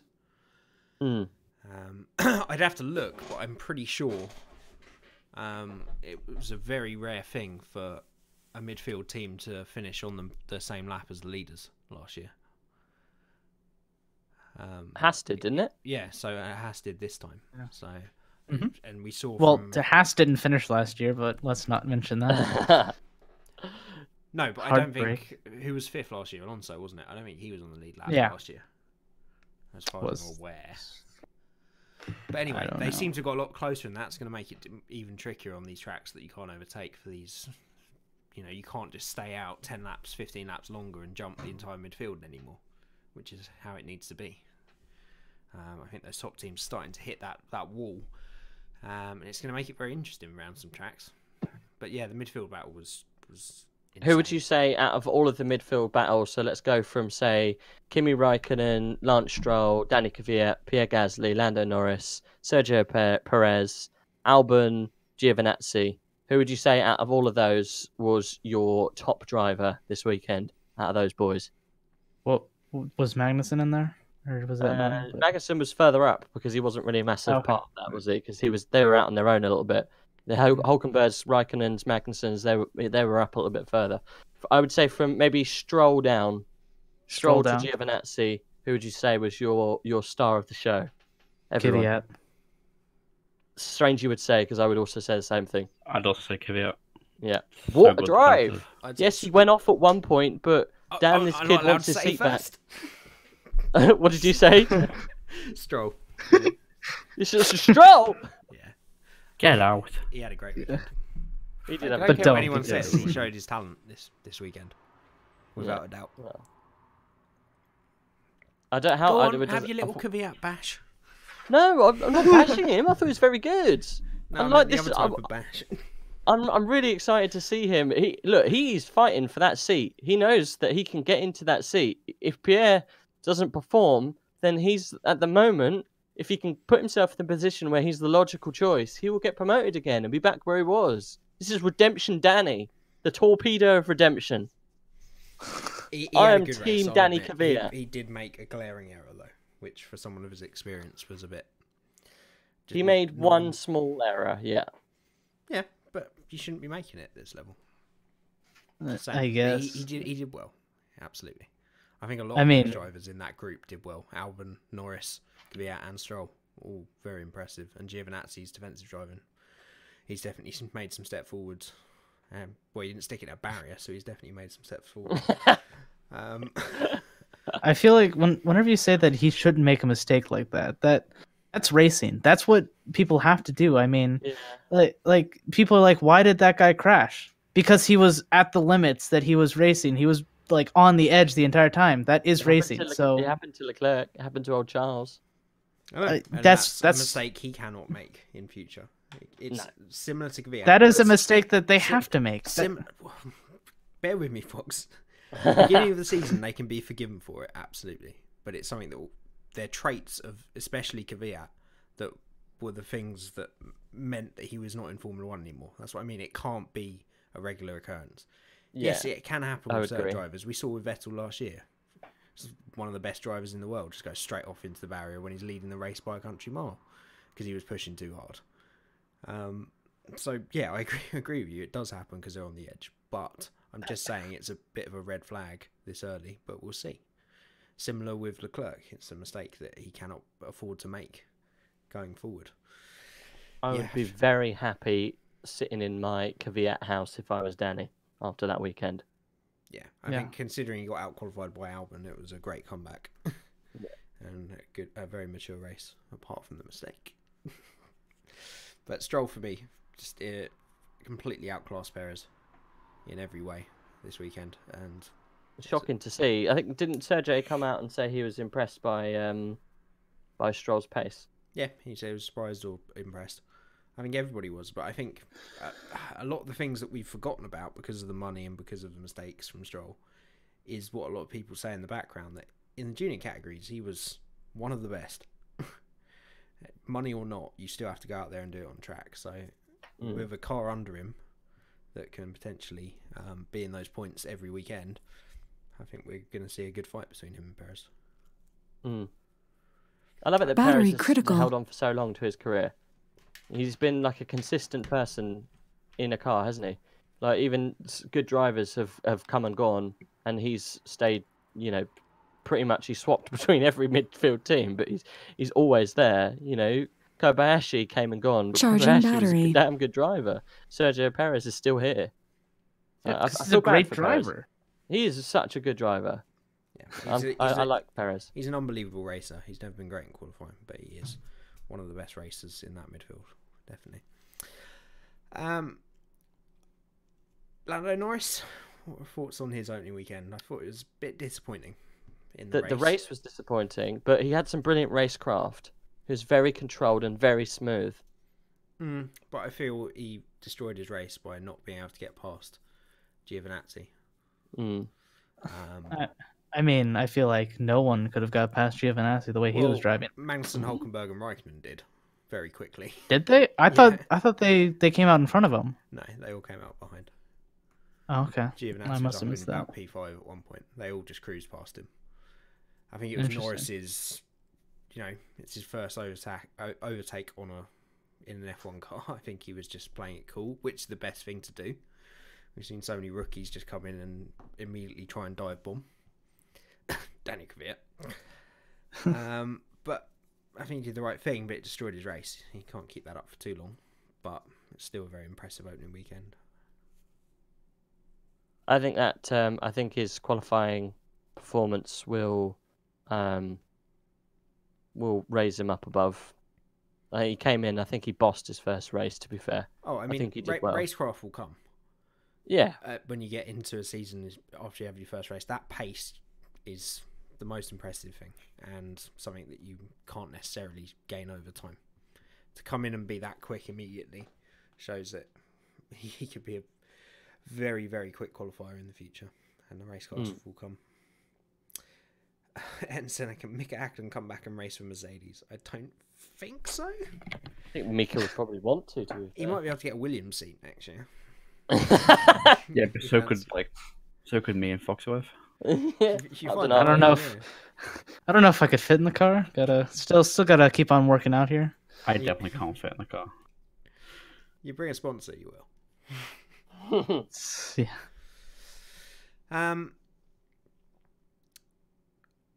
I think that's most of the midfield. I know you skipped over them, but I do want to talk about those front three because I still feel they did the best job of the midfield. But it wasn't a surprise, was it? Magnussen, Hulkenberg, and Raikkonen. Magnussen immediately got past Grosjean into turn one and just disappeared, even with Grosjean's problem. Which actually is something we should probably talk about first. It happened again. Can we not? Can we just Happened again. The wheels on the house fall off and off.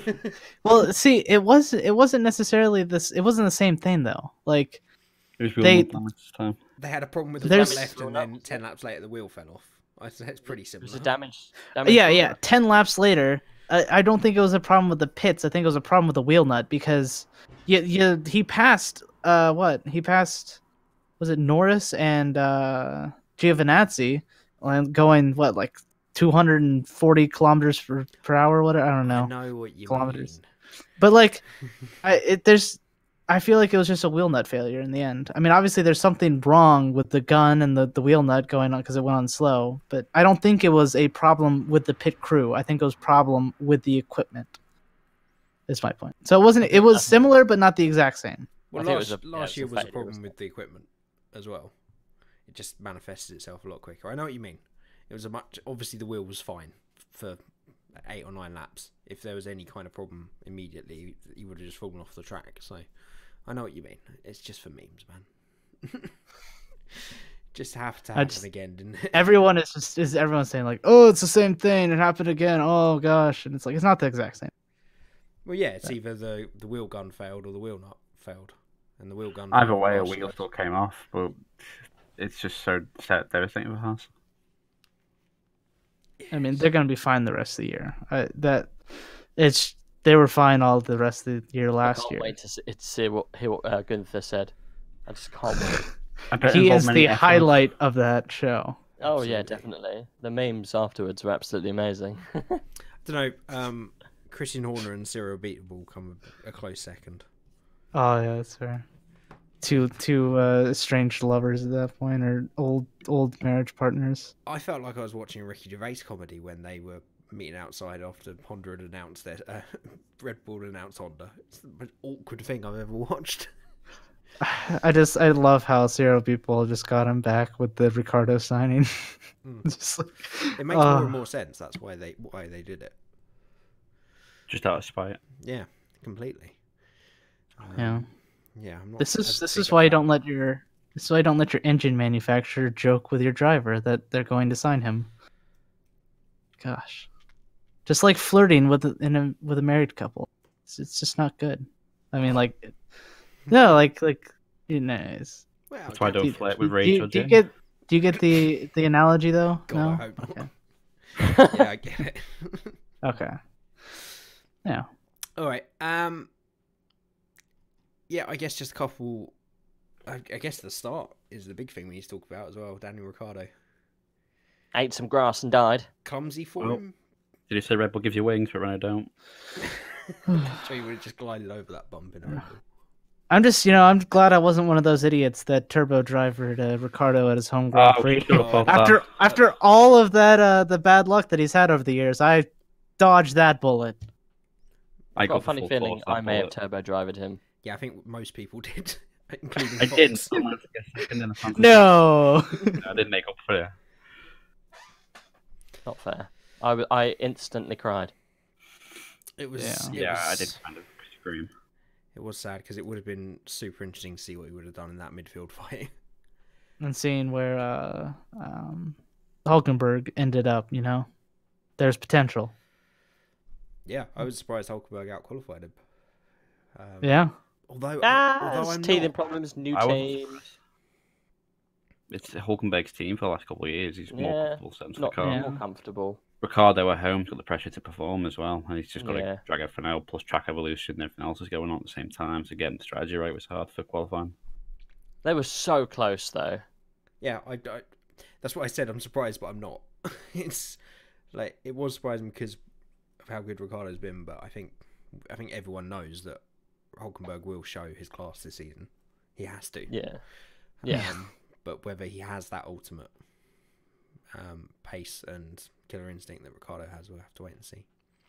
And the final one was the car on fire, Carlos Sainz. bit of a shame, but also memes for Renault and McLaren. Great if Glad McLaren had a deal with Hot Wheels now. That'd be good. Yeah. What do we know? What Glad I caused the didn't have fire? him in my team either. You know. No, What? same. They think it was ERS failure that caused the fire. That's all these. Oh, really? Yeah. What? Yes. I think it said MGUK. Is that what they said? Something to do with that, with the ERS, but Yeah. they're keeping it quite close to the card's quite close to the chest. I mean, that's what Zach Brown said over the radio during the race. He said MGUK. So Yeah, if there's one thing we know and have learnt over the last few years, McLaren aren't going to be coy with their engine supplier. So, good luck, Cyril. Not going to have a good year. But to be fair, that McLaren car looks a lot quicker this year. They have made progress. oh yeah, So, thank goodness. yeah, it'd be interesting to see. Another good fight, Sainz versus Norris, when they're back on level terms. Be interesting to see. Right, we got any news? Oh, actually, I guess we have to do the old Cream in a Can sponsored raid section. What, the crash of the week, you bastards? That's the one. I can't Was really there? think of any, to be fair. I think the only one was like Kubica and the wall in qualifying, or Yeah, Or the there pitch. was pretty rubbish. Albon spinning. and Oh yeah, hitting his Albon rear had a end backwards and his entry, front- didn't yeah. he? Backwards entry, eh? The old- It was though. He hit the wall from behind. I guess, yeah. Is that what you Those call are it? words that describe that situation. Oh, Rear entry. It was. It was I'd say Ricardo enters that phrase as well. I think Ricardo got in. Oh, I yeah. think crash of the week goes to Ricardo on lap 1. He managed So to crash unlucky. on tarmac. One banana boat plus a couple of green green grassy boys equals one sad Australian. Well, they were saying bananas go green, they go bad. So as soon as they turn green, Yeah. Isn't that the other way around? Such a shame for Daniel yeah. Avocado. Daniel Avocado. Yeah, that's crash of the week. It's not a very good one. Didn't have a bumper pack of crashes to pick from. bring back Maldonado for the sake of crash of the week. Did you guys hear why Kubica crashed into the wall in qualifying? Did he say the car was faster than he thought it was going to be? Yeah, the car for once actually worked, and it caught him off guard. Really? Yeah, that's what he came out and said. They need to go and build a pit lane circuit somewhere, and they might work out their problems. No. It wasn't the pit entry. The It was quali one. qualifying. It was the one where he He had a tapped the flat wall. tire. Yeah, tapped the wall, flat tire. Still love town. okay. But yeah. The Sims was saying that the Kubica in the pits has to be the worst. That was That's pretty bad. awful. Pulling your car back into the pits and Yeah. smashing the wall. Ricardo was unlucky, Sims, and in that sense, but again, it's so easily avoidable. You just don't go on the grass. And Well, yeah, he it's was the trying to kind of- dodge Perez, just like because well, Perez he kind of. was trying to overtake him. Well, yeah, he was trying to overtake him, but he had a bad start, and you can't really run into the back of somebody to overtake him. So he didn't want to get into the side of Perez either. So he tried to leave him as much room. I mean, he barely got into the grass at all. It was just there was like a little bump, and then the front wing fell off. Yeah. Which, isn't there? People were saying that the wings were going to be a lot easier to break this season. So Yeah, I think they were Oh. broken last season as well doing But that. did you Wait. see? Did you see? we the didn't wing... even. Sorry. I think you're about to say the same thing that I am. No. Did you see the wing on Kubica's thing? Yeah, like, we are right now? saying the same Yeah. thing. Yeah. The whole thing flew off. Yeah. Yeah, because he hit The the, back whole of plane. someone. He hit the back of Albon, I think. Oh, did he? Oh, Yeah. yeah. Like the I think- whole thing just went. Whoa! That They was like wasn't didn't even even like a- show it really. It barely showed it. They didn't show the crash. They just showed it flying off. Yeah, and for the first time this year, as I do multiple times every year, I'm screaming at the commentators, why could you not get that right? It was obviously his front wing going on. They're like, oh, there's Kubica running over Ricardo's wing. What, like 600 And- meters away from where it is? For God's sake. They didn't Dragged on it Channel through the 4. They first got it turn. right. They got it right on Channel 4. Yeah. Well, yeah, it's because they're doing it 2 hours after. No, they do it live. No, I'm joking. What? Knew that would get you. Okay, Sim says that he did hit Albon. Oh, did he hit Albon? Okay. Okay. Yeah. Which I think that was one reason why Albon wasn't as quick. I think he damaged Albon's car a little bit. Possibly.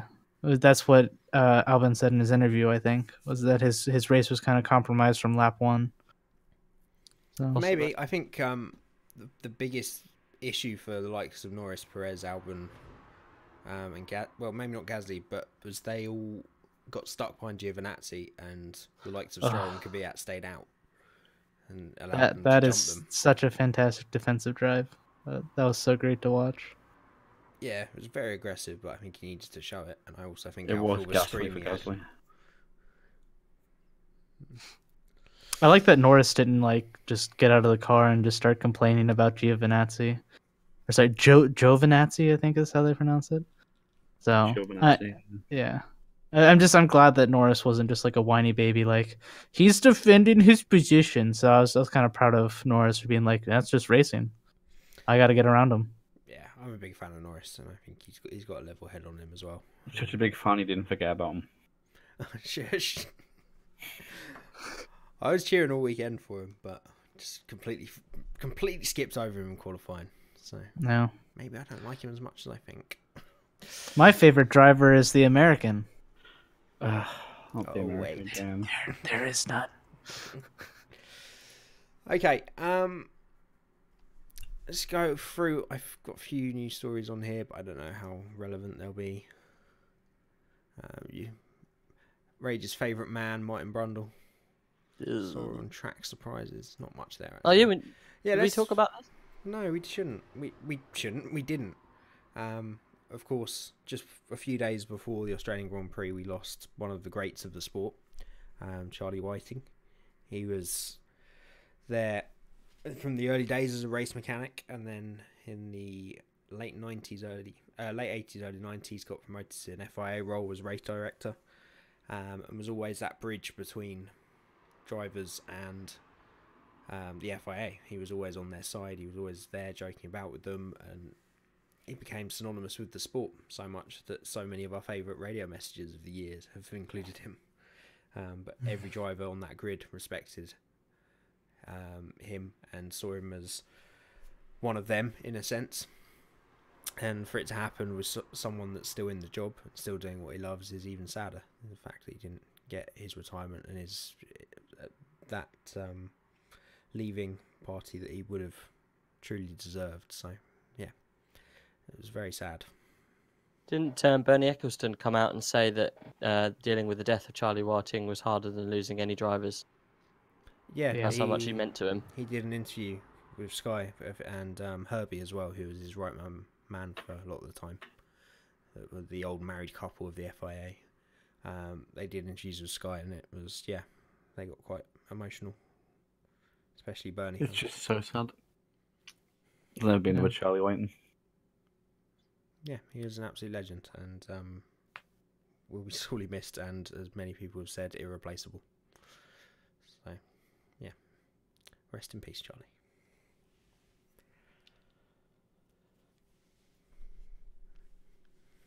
Moving on. Wow, I did an impromptu. I didn't want to do it. Impromptu minute silence. What else have we got? I just thought we were going to end on that. You almost feel like doing it after it because it is sad and hard to think about. Ferrari think that they'll be much improved next time out. I'd have to agree with them, to be fair. Yeah, they're good at Bahrain. I do think Australia is a very unique track, so we'll wait and see. And I think they possibly were having issues that weren't documented or given over to the media that weekend, but we'll see. They were that much slower than Mercedes last year, weren't they? But they were still as quick in the race, so it's still a bit worrying. Goes the old gossip. Oh yeah, best radio message of the weekend. Valtteri Bottas. Oh, it was Bottas afterwards saying to whom it may concern, "Fuck you." Yeah. What? No, he said beep. To whom may concern, beep you. Did you say beep? No, he Nice. actually said Oh, is it- who it make was it say it. Asterisk, asterisk, asterisk, asterisk. Yeah. He's the only driver you could believe might say beep. To be fair, that's probably Who the do you think he was worst thing he's talking ever to? said. In... Do you think he was talking to the media or No, no, directly to other people? he was talking to people that just criticized him and said he'd never win a championship, basically. Everyone except for me in the last podcast that we did. So pretty much the media. Yeah, I think that was. Well, the main yeah. thing. A lot of people joked that it was for Ocon. But I don't think it was. No, it wasn't. No, yeah, he said, he explained later. He's like, I think you know who you are. Is His how he comment explained after it. was interesting. It just came. I just wanted to send my best regards. That's it. Honestly, I didn't think about it or plan it. It just came. That sums up his whole race. It just came. Yeah.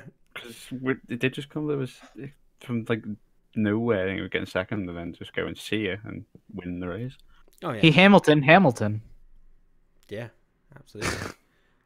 He showed the kind of fight that Rosberg showed against him after a few seasons, so it's good that he's got that fight and he's having a little bit of personality to him over the radio as well. He still looks not the happiest man in the world for winning a Grand Prix, but I I think like Bottas. yeah, I can take him or leave him. But I like him more than ever, like Rosberg. see, I was a big Now- fan of now Rosberg, if- so If Hamilton starts winning all the races at the end of the year, but then his engine blows up, I think we see a pattern here. should we have a quick? This won't be copyright. Oh, who cares? Who's going to copyright this? Should you have a quick blast of the radio message? Yeah, got it. Sure. You got your speakers on muted on TeamViewer? Oh yeah, one sec. 1 sec. Oh yeah, I can't wait. Yeah, go on then. Yeah, Sims, that was the funniest bit of the line. I didn't go to plan, I just came. Great line. Okay, here we go. Yes, I agree to your cookies, Twitter. How about that? Yeah! Thank you, guys. Whew. Indeed, man. Well, that's payback from last year, Valtteri. Indeed. To whom it may concern you. Good on you, Valtteri. Good on you. It didn't come through on It mine. didn't come through, man. Yeah, I didn't want to interrupt, but it didn't come through anyway. I didn't hear it either, so you know. I think any place. We're all on equal grounds. Ow, my screen's just turned off. I thought. Oh, what was that? Battery low. You having some technical issues? I mean, Yeah. I heard it on the stream. It's on the stream, so it's fine. We know what it said. I might have to get on the other end of my HDMI. Hang on a sec. Goodness. Technical difficulties in the. Did you just hit your There head? we go. Nice headphones, thankfully. Okay. There we go. It should work this time. Anyway. I mean, it went over the stream. I think it's fine. No. Why don't you play? There we go. How about that? Yeah! Thank you, guys. Whew. Indeed, man. Well, that's payback from last year, Valtteri. Indeed. To whom it may concern you. How about that? Just not again. Stop. Still doesn't come through on my end. No, it still doesn't come through. It doesn't matter. It's Well, fine. you had We all heard unmuted it. the speakers in TeamViewer. Oh no, I muted them again. Never mind. Doesn't matter. Get rid of this, for fuck's sake. Stop it. What was I going to say? Professional podcast, everyone. Professional It's podcast. fine. It's fine. There's a couple of Absolutely. fallacies. It doesn't matter. What was I going to say, Jamie? I thought we'd move on to the next section. Have you set up the thing that I made so you can show meme of the weeks? I told you I can't do it with the overlay Oh, because we're using okay. this. But we've already been Okay. through. I went for an argument for like 10 minutes with you. I was like, Okay. fine, we'll use TeamViewer. It's That's the only fine. reason we're doing this like this. is Okay, so it's that- fine. Right, so I sent you the first meme. It's not really a meme. It's just the picture that you've been talking about. So I don't know. Can you show it on team view? I don't know how you're team viewing. Oh, do you want me to do it on Discord? What would you want me to do? Yeah, stick it in Discord. Okay. So first one. Oh no, that's Twitch. One sec. See, this is why you send them to me first. No, I've sent them to you on Facebook. Oh, this is gonna be really Facebook hard. open. One sec.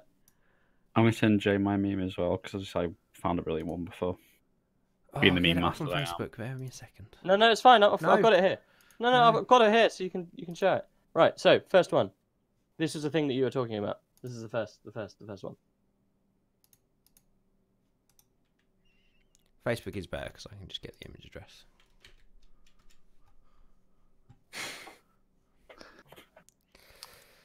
Seamless transition to meme show. Well, this is why it was supposed to look. Okay. I was going to resize them all and put them in the little overlay you'd done, but no. I have to do it this bodgy way. It's fine. It's just otherwise we couldn't talk about it. You couldn't have up any of the times and stuff. Unless you were going to put the times in an overlay as well. Yeah, I would just put them up the normal way, but it just meant this bit would have been so much smoother. Anyway, first meme. You can barely see it on there. It's so There- true. It's okay, fun. It's there so we go. funny. Is Okay. it fine? What, you Yeah, can no, barely I see it get on the that. stream? Yeah, I mean, I've seen it in the past, so it's like however long your delay is. It's good now. Oh, okay. It's in cool. TeamViewer. It's in TeamViewer. You can't. I don't connect. have the hasn't team got- viewer. Oh, Where have you been? it's in Discord. It's in Discord. I see it in He's Discord. on I the was stream by now. Okay. All right, the first one. Oh, well, it's killed the meme. It's literally just the, I knew it the would. performance. I knew it would. It's the performance downgrade. The It's- 124.24, and then the 124.23, and then the 124.360. It's insane, isn't it? Mad, absolutely mad.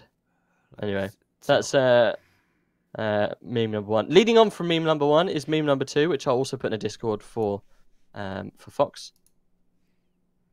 I like to call this one the Willy Barrow. Wow. I bet you that's actually faster than the Williams car. I reckon it is.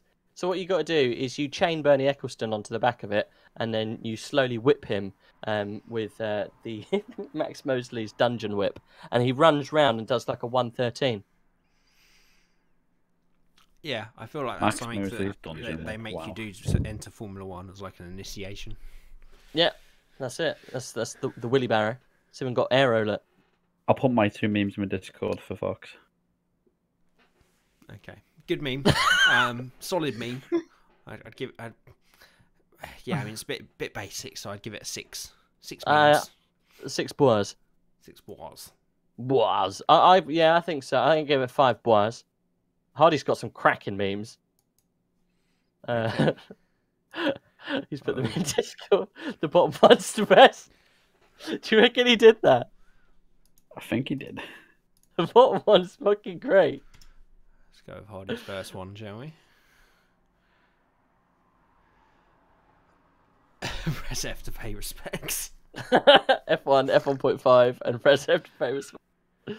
Oh, Perfect. bless. I'd give that a solid 8. 8 8 bars. was. It was. What's the final one we've got here? Oh, Nando. Nando? Oh, Lando. Nando. What do you call it about the first Grand Prix weekend? I mean, he's still That's young. what bless him. Raid would do every weekend. It was really good. Yeah, he'd never be driving past and leave a piece of paper on your car that's got penis drawn on it. I Never just done thought that before. I just thought I'd go out on and let you know that there's more than 3 this week. There's quite a few because there's quite a few Bottas related memes, as you would imagine. And this is the first. This is actually I've had this one backed up for a little while. I've been Yeah, waiting. I've seen this a few times. Yeah, I'm sure you guys have all seen this one. I thought it was I've seen hilarious. this one. That's a cracking meme. That There we go. Why didn't I just do that the first time? I mean, it looks horribly Cracking out meme, of that. resolution, but it does. He's got a fag hanging out. He's doing a bit of work on the illegal suspension. It's great stuff. Cracking meme. It's a bit Might sick. actually make the car Okay. faster. I mean, at this point, you might as well try anything. You might as well give it a go. I'll give that a solid 8 words. When I saw it, it made me literally lol. Yeah, it's not It's hilarious fresh when you now, think so about what I'd give it a hand he's 7. using that as well. Like the way they've done it. because he's on his waist hand. All right, we're starting off then. The first Ferrari-related meme. There is a couple of memes, so we're gonna have to get into a quick succession of memes here. The best selection of memes. Oh, that's not posted properly. Wow, that new meme looks good. That's so true. Pretty much. I mean, it's a funny meme, but it also makes me sad.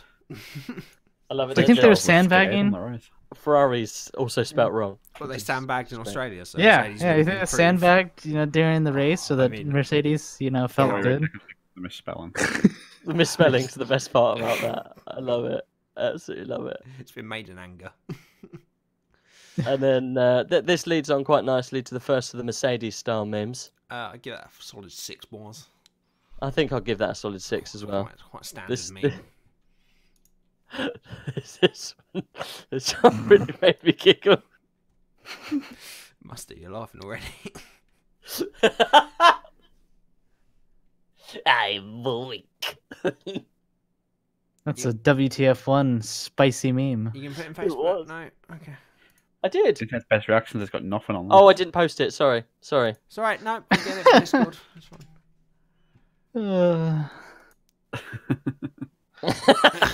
I really like it. Professional podcast. Absolutely professional. I'm too weak. Excellent. I saw this from WF1. I thought it was very good. Very, very good meme. God, I Bernie's got older. give that 7 bars. Give that a solid 6. It's quite standard. I give Pretty that cool 7. memes, but- Okay, we're coming to the end of the memes now. There's only Oh, There's only- that's there's a only- good, that's a good one.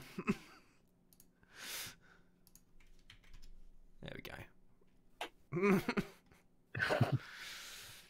Yeah, a lot of people pointing to the beard as his reason.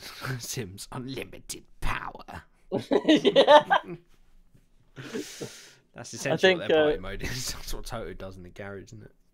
There is a beard meme that everyone's seen. There's another sandbag meme that is too old now. This for me, this is the meme of the weekend, the standout meme, and it's an absolute doozy. I'll put it in both so we can all see it. Absolutely doozy. Welcome to 1960s with Rage. It's an absolute Doozy, just, this one. it's the best meme by far. Absolute doozy there, so. It's Right. Yep, that definitely wins. So Let's see how this- spicy. That face. It's uncomfortable. It's just. His clap looks weird as well. Like he just can't like- move his hands properly. Fuck you. Think we're done. I'm out of a job. Oh, bless him. Do you think Mercedes will get a B team? Toto? Yeah. Maybe it will think- next year. Yeah. Do you think that they're going to get a B team? Like, are they going to start investing? I think they probably. No. I think they want- India technically are. Yeah. I guess that Williams were. They're at a the point, weren't customer. They got a customer. They're They not- Get, they get the other half of a B team is driver development, and they get a good. If they're supplying the engines as well, they get a good subsidised engine. The problem is if Mercedes then use Racing Points as a B team, then Perez loses the job. I think that's a good point. I think if they had, it also means if they did have that kind of influence, Ocon would have stayed at that team, wouldn't he? So I guess you're right. They're not yet. I guess they don't need to with their money. And So- Williams will never be a B team or a future Formula One team. Well, if Williams drops out and they go to a 3-car team, then Ocon's got a seat. Mm. Well, that is the thing. If Williams do go, you can't let it drop below 20, surely. So, Oh, what would I you just do? I watched like 15 minutes of a 10-car race. It was Indy Lights. That was so boring. Or like Indio 5 in F1. When it was 6 cars. Oh yeah. That's you have to have at least Super like, in a rain car for Kane was definitely winning that day. you have to at least have like That was- 18, 20, 22 somewhere around there. Yeah, played many more teams. I would like to see it get back to the old teams, the old days. Just get some privateers in for qualifying. I feel like they need to loosen up the rules on how many cars that you can bring, because I feel like there would be a lot more privateers if they only had to provide one car. Yeah, potentially. I think it should up it to 3. Well, they would have to change the points system at that point then. Or they could go full IndyCar and get rid of Constructors' Championships and then just have like 4 for one team, 2 for another team, and like just... But if you get rid of Constructors' Championships, half the constructors back out of the sport because they want to be able to put down their factory and be like, look at us, we're so good, look at the money we get for it as well. And... Yeah, that's fair. It's just, IndyCar is a much healthier racing sport right now. Yeah, it's also quite a lot younger. It was designed and developed on the basis. IndyCar's like 92. Like in its current form. Oh, the current form. I was like, IndyCar is before F1. No, the Indy 500 was before F1. Yeah. IndyCars weren't. They used to be champ cars, which was completely different. It's a different kind of. So we all agreed that Ocon's meme of the week. Yes. Oh, hands down. Hands down, meme of the week. Meme, 9 was. Cracking. I think I got 9. Yeah, easily 9 was. Oh, that's from WTF1? Oh. Don't even quote him! He does not deserve thanks from us here. Not even made the meme. No, there were other memes. It's just this one was the best put together. He wasn't the creator of this meme. He was just a copycat, I think. Okay. Well. Yeah, he saw it on someone tweeted and then probably put like the watermark over and claimed Yeah, it. he's put the watermark and he boxed it as well. He put it in the format. Who is this? What? What? WTF1 put it in the format that it is in. Yeah, I'm just confused why you're like, don't mention it. Oh, because he's technically a competitor? Well, I must remove my entry for the internet's best reactions. I wish. Yeah. I'm happy that you think that, Rage. Technically a competitor? Technically. I mean, just like Williams is a competitor to Mercedes. Exactly like that. That's the kind of relationship we have. Williams, though?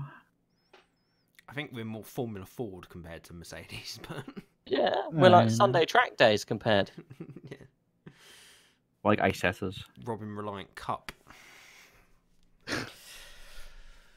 Okay, good memes. Good memes. Good memes. Good memes. Make it a bit So smoother next time. Yeah, sorry, my bad. No, I was gonna say what we doing here? We're doing some predictions. Oh gosh. First, we're gonna go on to a bit of fantasy Oh yeah, fantasy. after the opening weekend. All right, let's read out some of those teams. What we got? What are some of the boys' teams? I've only heard a couple of them. Let's read. Make sure we read all of them out. Let's make sure everyone gets a nice little bit of the limelight. Well, it's not as hard as it was last year. Is it not? Is it not quite a few teams? Definitely not the uptake we had last year. Oh, I mean, to be fair, you haven't made on there. content. Yeah, you haven't made. Yeah, there's one cracker. I'm sure you want us to say. But yeah, no, I think it's mainly due to the fact that you just haven't been up on the your YouTube channel, your content, and I think whenever we did it last year, you were a lot more, and we discussed the fantasy league a lot more in like live streams and stuff. So either way, everyone's watching now, getting this league. Yep, still time. Yeah. You can still win from There's here. still time. Simulator sleeves. You might as well post the code in the description when the VOD goes live as well. Yep, I do with every podcast. The code you can find if you look back over Jay's videos. There's a Formula Fun podcast fantasy league video. Shows you exactly how you can get into it. Yep, and as with last year, every podcast I'll put the fancy details in the description again. So, oh, is it in? Is it actually below now? Not now, but it will be when the And pod best goes team name up. wins. And make your team names as fun as interesting as you like. Yeah. I don't think that's a great idea. Do you want to read them out for those? Look Like what if you with happens. visual impairments. Sorry? Do you want to read the team names out for those viewers who have visual impairment? Absolutely. So at the top after round 1, we have Brick and Racers, Rob, who is also my boss at work. So that's gonna be a good Monday or Tuesday. We're already on Monday. I wasn't at work. Anyway, then hashtag blessed racing. That's you, Hardy, isn't it? Yep. I took 106 points and got a turbo failure with Ricardo. Yep, we'll go through the standings. We're just going through the names at the moment. Then we got Handmeister, which is Humbrian, I think. No. No, Is it? don't know. Hand- Once that he's in my chat, I can see. No, it's not Humbrian, is that Humbrian. you? Let us know. No, that's Handmeister, who is a different subscriber. Don't worry. Yeah, yeah. Oh, It's okay. like Yeah. he has a Twitter account and another YouTube channel All right, Fox. under Handminster. You already isn't just it? crushingly dissected my YouTube activity for the last few months, and let's not go on to. Hey, I I am the most excited for your YouTube content to come back. Yeah. Don't worry, Jay. Just say how Haas are awful. It's fine. Oh, it's all right. We'll have 3 guests next time. That's fair. don't Yeah. know what to do. I don't like that Hardy guy, anyways. I don't like the Haas guy, anyways. Not a big fan of Haas. So you can guess. It's gonna be a who's- better who's- fallout who's than on their way Christian out. Horner and Stuart people. Yep. And then moving on to number 5, the runner-up Foxes. No! Foxes, Okay, Wait, 5. I think you Missed missed Rage's team name. missed that Canned number 4, what's that? Creatures, right? Yeah, I think it's Canned Cream Creatures. I don't think it is. What is it, Jamie? No, I don't think Rage. Come on, just read it out just once. Who's, Come on, you who's, don't know. who's Rage? Oh, just You're once. right. There are going to be 3 guests on the next podcast. It's rapidly going down to 2. Yes, co-host. Yeah, but you got it by attrition, Hardy. Run-up Foxes, and then of course Jake Dennis racing down the bottom. You're still not going to say So, my team. Let's go through how everybody did, as there's not many of us. We can go through our teams. So let's have a look at the winning team from Rob. Oh, good job. He's you'll be happy to know Rage is a big Hamilton fan. Hey. So many Hamilton fans. It's not fair. It's the point where he told me that he woke up his wife and kid on Saturday morning when he got pole, screaming his head off. So it's a pretty decent team.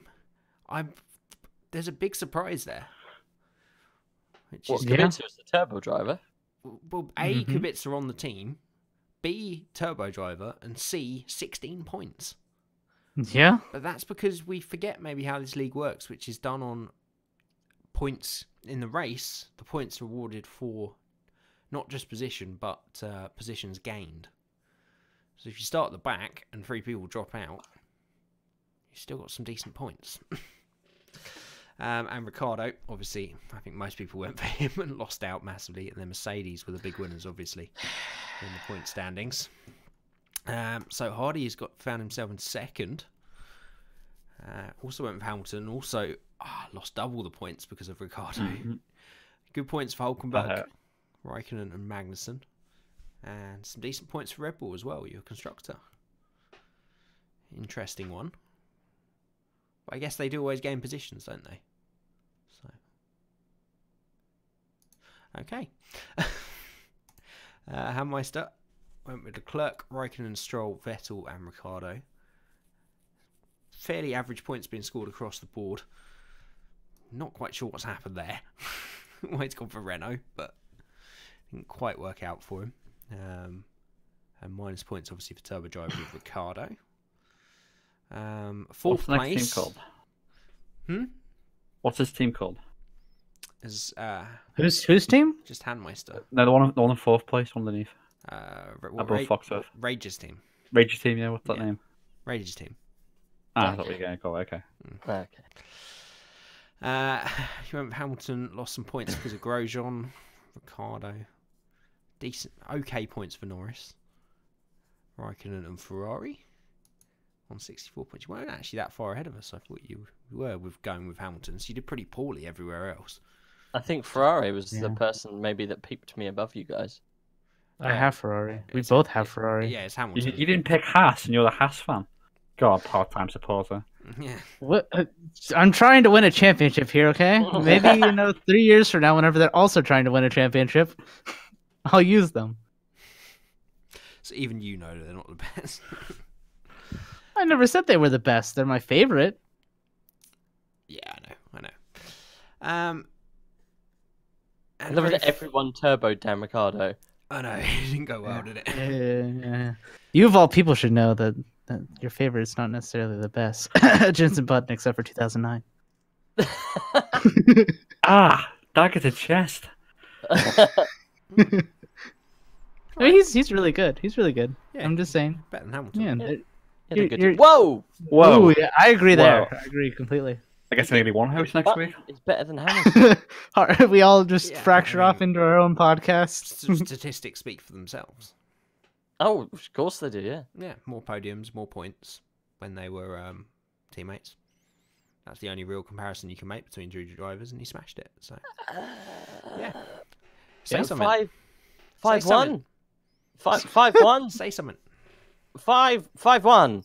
Right, you put Jensen Button in that Mercedes for 5 years. What do you think would have Fuck. happened? It would do Hamilton 5-1. was still beaten. Yeah. What? But Miss Patrick Like he Brown. beat him at McLaren. Oh wait, he didn't. So What's that team name of Rages again? Do we say it out loud on stream for you? go ahead, Hardy. Okay. It is What'd you say? Jay touches kids on the regular. Okay, cool. So you'll never. And fight I'm back. now out of the podcast. You are indeed. we've got to get the Hamilton balance back in the right favour here, and At least me and Rage will always be hashtag blessed. Yeah. look, I've always said Hamilton is the far superior driver in qualifying, but Button was the better racer. That was just a fact. He was just never given the car. He had it for 4 years. 1 year he won the championship, and 3 years he outscored and outpodiumed Hamilton. So Button was the better If that was the winner. case, then he would have won in 2008, though, right? What? He wasn't on the team, was he? Button, what, in a Honda? Yeah. Airstream is going to win. Literally the slowest car on the grid. Yeah. Okay. The only man that could get anywhere near Michael Schumacher in 2004. So yeah. Button's just shit. Oh, dear. I mean, Okay, that's, Jake that's, Dennis. That's not Jake even Dennis remotely Racing. fair. I just said that Well- Hamilton I was. was just joking with you. Yeah. Well, Jake Not- Dennis Racing, come on, what did he do? I did exactly the same as Fox. I already said. Oh, okay. Yeah. Did we go through my team?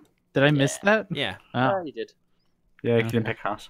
So He didn't pick us to do. Oh yeah, that's true. Yeah, that's how I got on the tangent. I mean, I want to pick Haas, but I mean, I just I don't want to be runner up again. I feel like I fell into the mistake of Renault last year, so didn't want to make the same mistake. should we see what the ultimate team was? You can do that. It's obviously 220 points. Who do we reckon it is? No Oh, idea. if you go into the got it worldwide lobby or whatever global. So I'm guessing it's going to have Hamilton now. Oh, no. Ultimate team this weekend was Verstappen, Bottas, Hulkenberg, Kubica, Kvyat, and Mercedes. Yeah, I don't think anyone would have thought to have picked Bottas this weekend, apart from all the people that obviously did. But I don't think anyone would put Bottas, Kubica, and Fiat in the same team. do you reckon his value's gone up now? Who? Bottas? Yeah. Not yet. I don't know if we can pick our teams yet. Can we not edit it? Oh yeah, we can. Yeah. Maybe I think it might have gone up to like 0.1 or 0.2 million. So I can't see how to get on there. Anyway, I mean, I got my eye on Bottas at this point. yeah, it might be a good swap, to be fair. Thinking of getting rid of Ricardo quickly. No, I'm sure he'll bounce back. Okay, let's finish up as we always do with a little look forward to the next race, which is in Bahrain. Should be a much clearer picture, shouldn't it? Mhm. Of the kind of performance we can actually see from these cars, and we'll get a much better idea of whether Ferrari are off the pace. And probably a bit of a better idea about the midfield order. They have a tendency to go 2 by 2 at Bahrain, so I think we will see a true midfield order as well there, hopefully. But it should be a good race. It's always we've had some fun races there over the last couple of years, and now it's gone under the lights. It's even more enjoyable. So yeah, do you want me to start predictions? Yep. Yep. Lewis Hamilton, Valtteri Bottas, Sebastian Vettel. There we go. They're mine. Vettel, Leclerc, Hamilton. That's bold. Why not? Okay.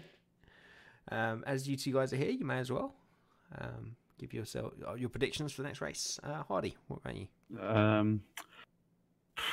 I reckon Hamilton, Leclerc, Bottas.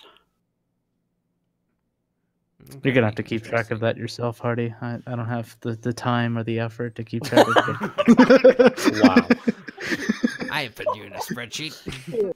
I think you need to have special guests. Okay. That means we hang have to have a on. guest every time. Just gotta. Let's be honest, I'll it's put on always a different gonna be voice in these one two. different guess.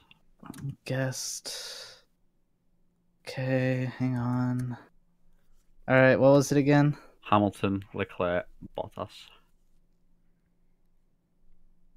Because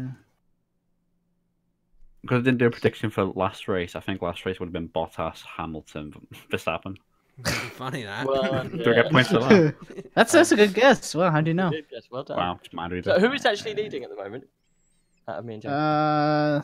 It is between you two. I think. I don't think. I mean, I'm not counting. Well, yeah, it's obviously mine, between really. us two. Yeah. Well, I mean, I'm keeping track of my own, so see at the end. But it is Jay ahead by half a point Oh yeah.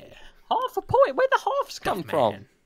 because You I know do the scoring the system. yeah. You If you took get half it, a point off Jay just because he's a Button fan. Oh, no, I Go like away, fun, Hardy. but, no, I have this it's argument every week with someone. it is 1 whole point if you guess the person on the podium and the right place. It's half a point if you guess a person that's on the podium but in the wrong place, and then no points if they're not on the podium. Okay. So Standard rules. that's how I've been keeping track, and no one has been saying otherwise. Oh, I did the same predictions as Jay. Of course you did. Oh yeah, I remember you did. I remember. Yeah, we've been finding out that we do the same everything apparently. For better or worse. Yay! Next, gonna share the same bed as well. Yeah, sure. Just an ocean between us. As long as you're warm and comfy, you know, we'll be hashtag blessed in the other corner. Ooh, you're gay. That's insensitive. Okay. Moving on. Well, I would like to say thank you very much for Fox and Hardy joining me in Rage, and thank you, Rage, as always, for joining me. Have you guys had No fun? problem. Yeah, probably. I like how you didn't add us to the overlay at all. That was appreciated. No, Everyone knew who we were the whole time. it's in the description. It's a lot of effort. I love how you always mess up Rage's links in the description. It's never clickable. Oh, that's yeah. Rage's fault. Whoa! What? How hard is it going to be? It's just Twitch TV /Rage F1. I just copied the links from the page. It doesn't work. Yeah, that's crazy. Oh well. Well, his Twitch is broken then. Oh no, you didn't put the. Is it because you didn't put the HTTPS Yeah, www? TTPS. Maybe, yeah. Yeah. Half a job, Jamie. Oh, great. Well, I've thoroughly enjoyed this. It's been wonderful. I'm just so disappointed you didn't read out my name. Never My to be formula. repeated. What name? What? The name? What? Or Yeah. the- What was the name? Thank I didn't you I didn't so hear it. much, everybody, Go on, for Jay, what's the watching. And we'll catch you again in Bahrain.